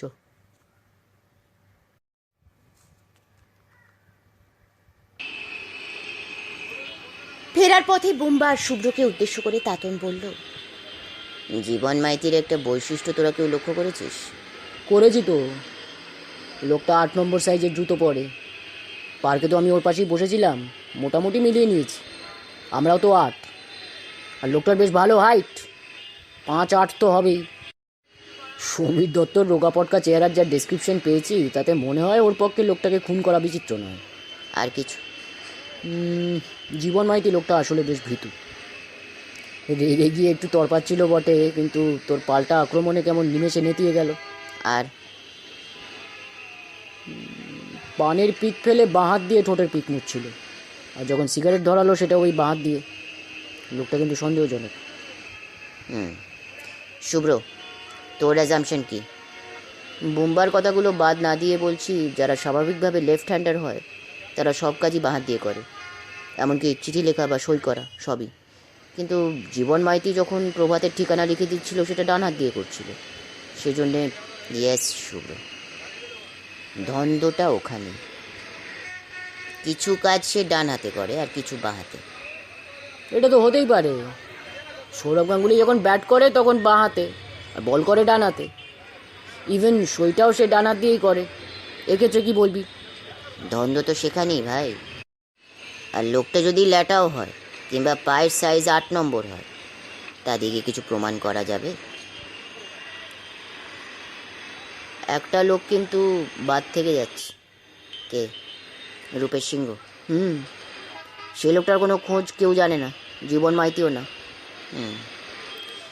জীবন মাইতির বক্তব্য অনুযায়ী রূপেশ লোকটার খুন করার মতো ক্যালি নেই। সমীরের কথায় লোকটা অলস, আয়েসি, পরের ধনে কাপ্তেনি করতে ভালোবাসে। তার উপর ছেলে বউ আছে। আরও একটা বড় কথা, জীবন মাইতির ফেঁসে যাবার ভয় থাকা সত্ত্বেও সে কিন্তু রূপেশকে হত্যাকারী হিসেবে ভাবতে চায়নি। যেখানে কোনো লোক সমূহ বিপদ জেনেও বিপদের বোঝাটা অন্য কারো ঘাড়ে চাপাবার সুযোগ থাকা সত্ত্বেও চাপায় না, সেখানে আমার মনে হয় না রূপেশ এই খুনের সঙ্গে জড়িত। ঠিক আছে, দেখা যাক জল কোথায় গিয়ে থামে। তাহলে এখন কি করব? সেটাও ভাবার বিষয়। চল, এখন তো বাড়ি ফেরা যাক। অসীম আবার বাড়িতে একা আছে, কে জানে সেই মক্কেল এখন কী করছে।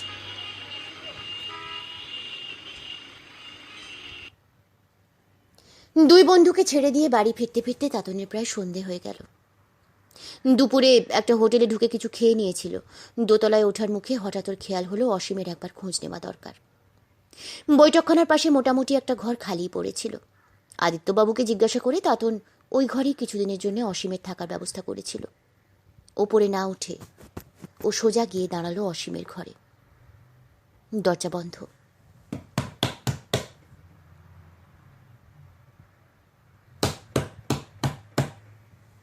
বার দুয়েক টোকা দিল।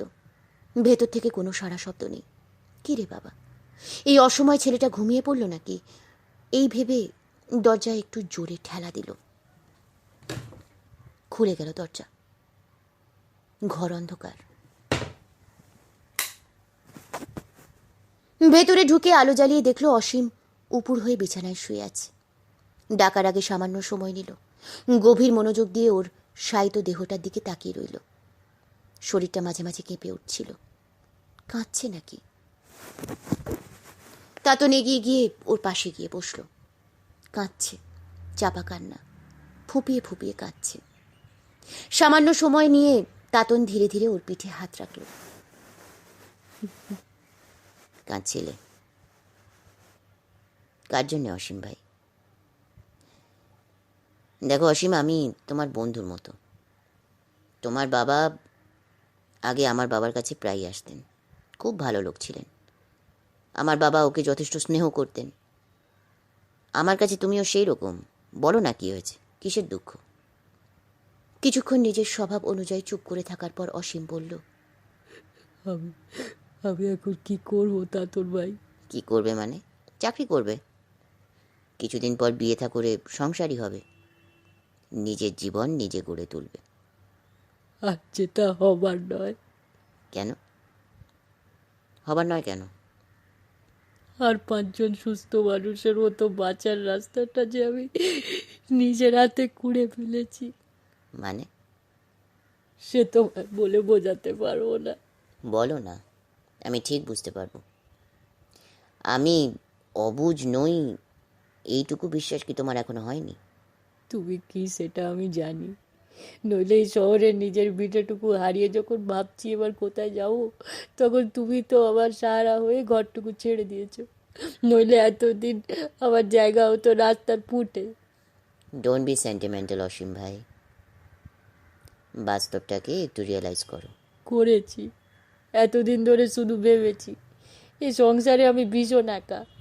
আমি জানি খুবই কুড়ে প্রকৃতির মানুষ। আমার বাবার মতো কর্মী হতে পারিনি। কি করব, সেটা যে আমার স্বভাব। কিন্তু একে একে সবাই চলে গেল। বাবা সময়ের আগেই চলে গেল, ঠাকুমাও চলে গেল, আর মা। বলেই ও চুপ করল। তাতন স্পষ্ট দেখলো অসীমের চোখে মুখে এক বিজাতীয় ঘৃণা আর রাগ ফুটে উঠছে। সেটা ঠিক কি জন্যে তাতন সেটা বুঝে উঠতে পারল না। মা বলে থেমে গেলে কেন? মাকে হারিয়ে ফেলেছো বলে?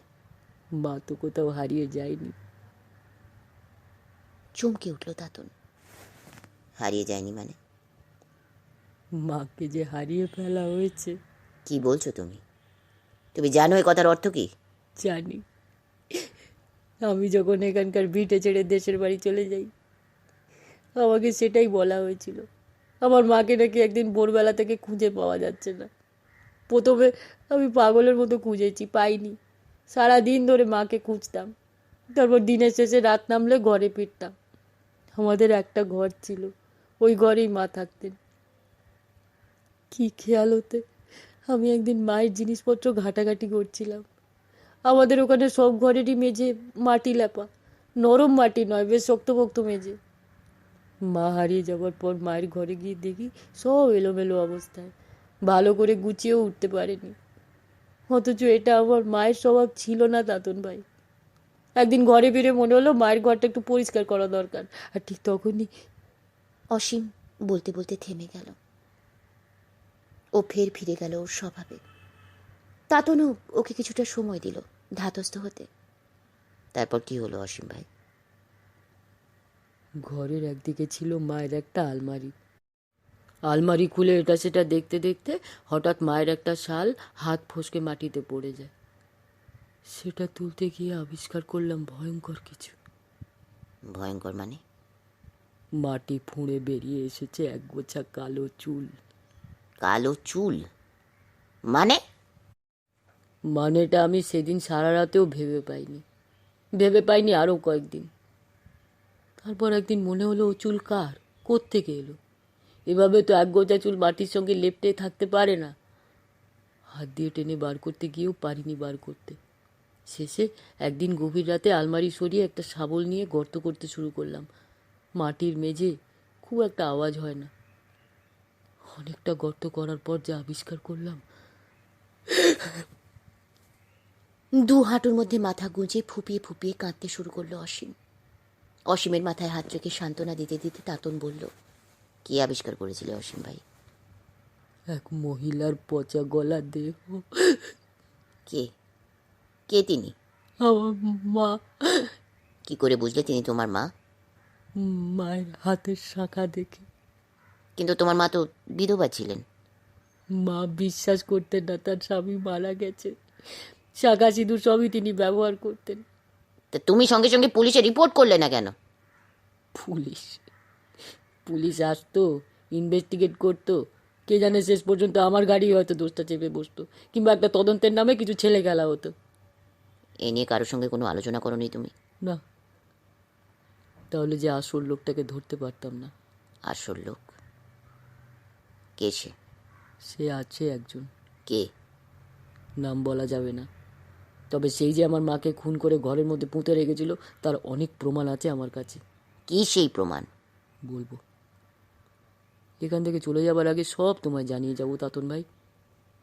আজ আমাকে শুধু কাঁদতে দাও, প্লিজ তাতন ভাই, প্লিজ। আর এসব কথা কাউকে জানিও না তাতন ভাই, হ্যাঁ, কাউকে জানিও না।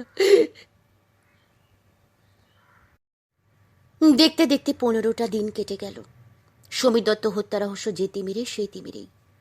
বিকাশ তালুকদারের চাপাচাপিতে লোকাল থানা কিছু রুটিন ইনভেস্টিগেট করে।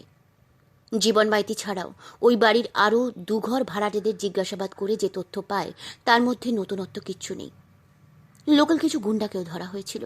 তাদের বক্তব্য তারা কোনো ঝামেলার মধ্যে ছিল না, উৎখাতের মধ্যেও না। তাদের বক্তব্য রূপেশ আর অসীমের মধ্যে ঘরের দখল নিয়ে কিছু গোলমাল বেঁধেছিল। তারা মধ্যস্থ হয়ে গন্ডগোল মিটিয়ে দেয়। দিন 7 মধ্যে রূপেশ ঘর ছেড়ে দিয়ে চলে যায়। রূপেশ কোথায় গেছে সে খবরও তারা জানে না। এমনকি অসীম বা সমীর দত্তকেও তারা সেদিনের পর থেকে আর দেখছে না। 2টো ঘরই এখন তালা বন্ধ পড়ে আছে। কেয়ারটেকার এসে তালার ওপর তালা মেরে দিয়ে গেছে। অর্থাৎ কেউই উটকো ঝামেলায় নিজেদের জড়াতে চায় না। এদের মধ্যে চায়ের দোকানের ফরমাস খাটা ছেলেটি একটি তথ্য দেয়। যে রাত্রে সমীর দত্ত খুন হয় সেদিন সন্ধেবেলা মামা ভাগ্নে চা খেতে আসে। উভয়ের মধ্যে টাকা কড়ি সংক্রান্ত ব্যাপার নিয়ে কিছু কথা কাটাকাটিও হয়। সেই সূত্রটি নিয়ে তাতনরা একদিন চায়ের দোকানে সেই ছেলেটিকে পাকড়াও করে। বছর 15-16 মতো বয়স। তাতন গিয়েছিল দুপুরের দিকে, তখন ভিড়টির কম থাকে। 3 কাপ চায়ের ফরমাস করে। ওঠার মুখে ছেলেটিকে একটু আলাদা করে ডেকে তার হাতে একটা 20 টাকার নোট ধরিয়ে দিয়ে বলে, আমার কয়েকটা কথার উত্তর দেবে? কি কথা? যদি ঠিক ঠিক উত্তর দাও তাহলে কিন্তু আরও 20 টাকা তোমার পাওনা। ছেলেটা একটু ডেপো টাইপ। 3 জনকে একবার দেখে নিয়ে বলল, কিন্তু জিজ্ঞেস করার আগেই দিলেন 20, আবার ঠিক ঠিক বললে বলছেন আরও 20। তো বাবু, আজকাল 20 টাকার কি হয়? তেমন তেমন কিছু খবর পেতে গেলে তেমন তেমন মাল ছাড়তে হবে যে। ছোকরার কথা শুনে তাতনরা পরস্পরের মুখ চাওয়াচাবি করল। মৃদু হেসে তাতন বলল, ভেরি গুড। সংবাদ যদি ঠিকঠাক দিতে পারো তাহলে নয় ভেবে দেখব তোমার কতটা পাওয়া উচিত। বলুন দেখি আমার লাখ কতটা দেয়।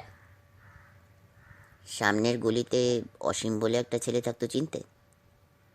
সে ক্যাবলা পটাশ, হাঁদার মধ্যে এসে চুপচাপ বসে থাকতো আর ঘন ঘন চা সিগারেট খেত। ইদানিং কিন্তু তার সঙ্গে আরও একটা লোক থাকতো। কে? ওই মামা বাবু? তুমি চেনো? চিনি, শালা হেভি মাক্কি চুস।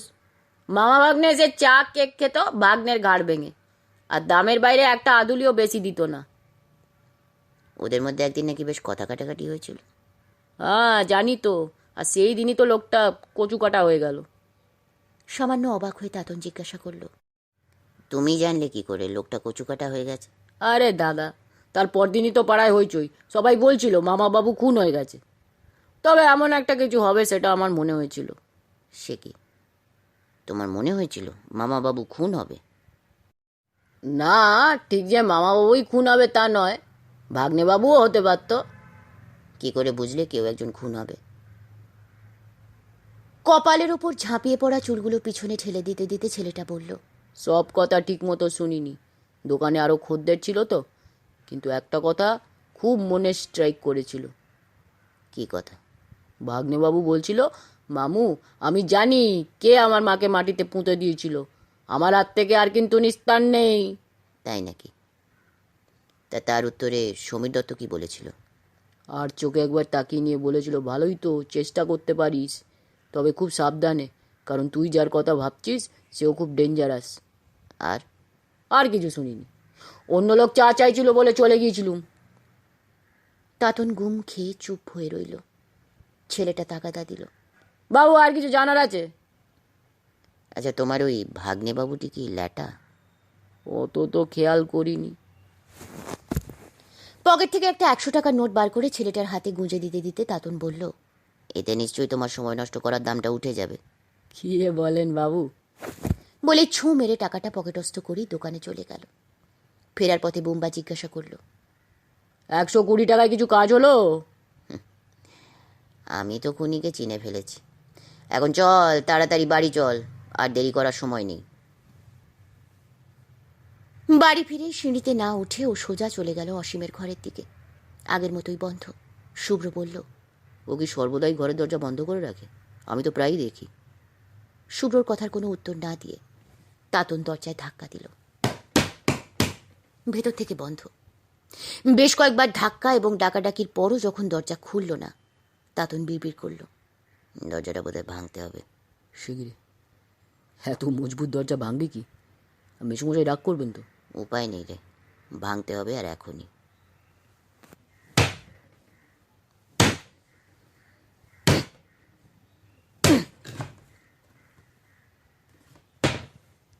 দরজা ভেঙে ঘরে ঢুকতেই দেখল ঘর অন্ধকার। তারপর আলো জ্বালাতেই যে দৃশ্যটা চোখে পড়ল তার জন্য অন্তত শুভ্র আর বোম্বা প্রস্তুত ছিল না।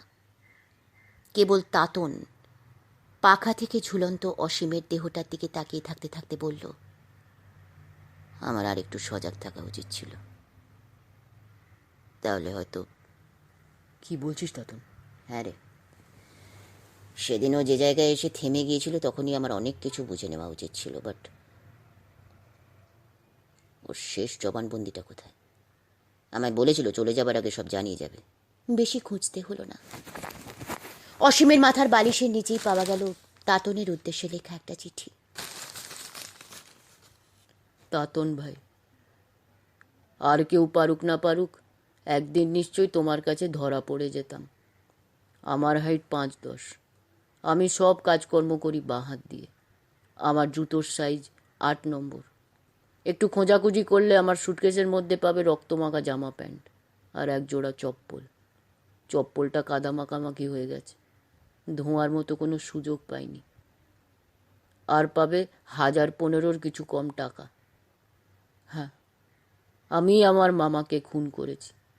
সবাই বলতো আমি নিতান্তই গোবেচারা ছেলে, অত্যন্ত সাদাসিধে, কারো সঙ্গে কোনো বাকবিতণ্ডায় যাই না। আমাকে অনেকেই ম্যাদামারা বলে ডাকতো, আর আমি বোধহয় সেরকমই ছিলাম। কিন্তু সেই আমি কেন হঠাৎ খুন করলাম সেটাই বলে যাই। আমি জানতাম আমার ছোট মামাটি খুবই ঘোরেল আর অর্থপিশাচ টাইপের, কিন্তু সে যে আমার সঙ্গে বেইমানি করবে ভাবিনি। আমার মায়ের অনেক গয়না ছিল, সবই দাদুর দেওয়া, বাড়িটাও মায়ের নামে, সেটাও দাদুর দান। কিন্তু সামান্য পয়সা আর কিছু জমি জায়গার জন্যে ও যে আমার মাকে খুন করে সেই ঘরেরই নিচে পুঁতে রাখবে, এটা আমি ভাবতে পারিনি। মায়ের দেহ আবিষ্কারের পর থানা পুলিশ মিটে যাওয়ার পর আমি তলে তলে খোঁজ নিতে শুরু করি। হঠাৎ একদিন ছোটো মামির হাতে দেখতে পাই মায়ের হাতের আংটি আর গলার হার। প্রশ্ন করেছিলাম, সঠিক উত্তর পাইনি। হঠাৎ একদিন আবিষ্কার করলাম মায়ের একটা বিশেষ শাড়ি, যেটা আমার মনে আছে আমার বাবা কিনে দিয়েছিলেন কোন এক বছরে পুজোর সময়।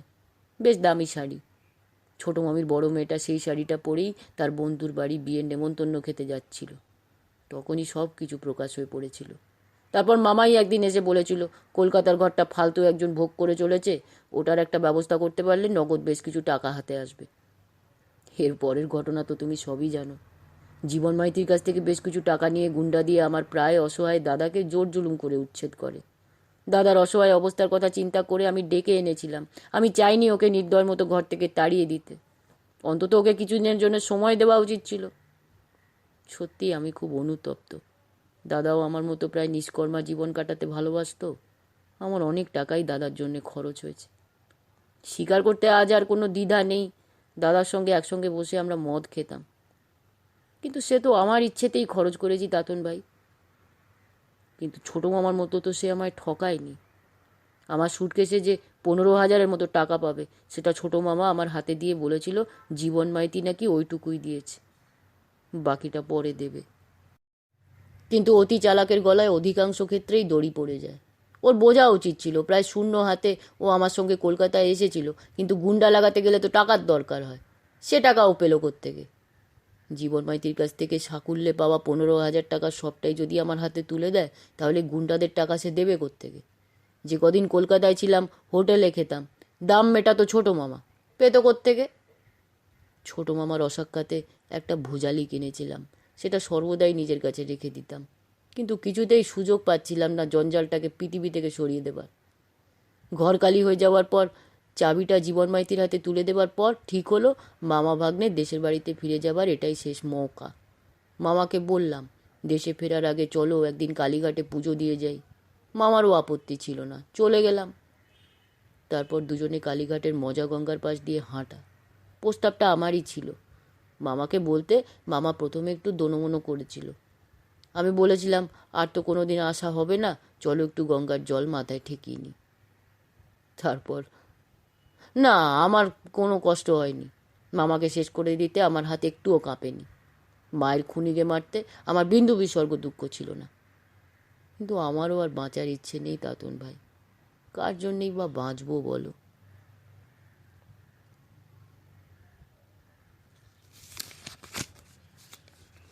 চার পাঁচ দিন বাদে অসীমের দেহ সৎকার করার পর তাতন কেবল একটা কথাই বলল,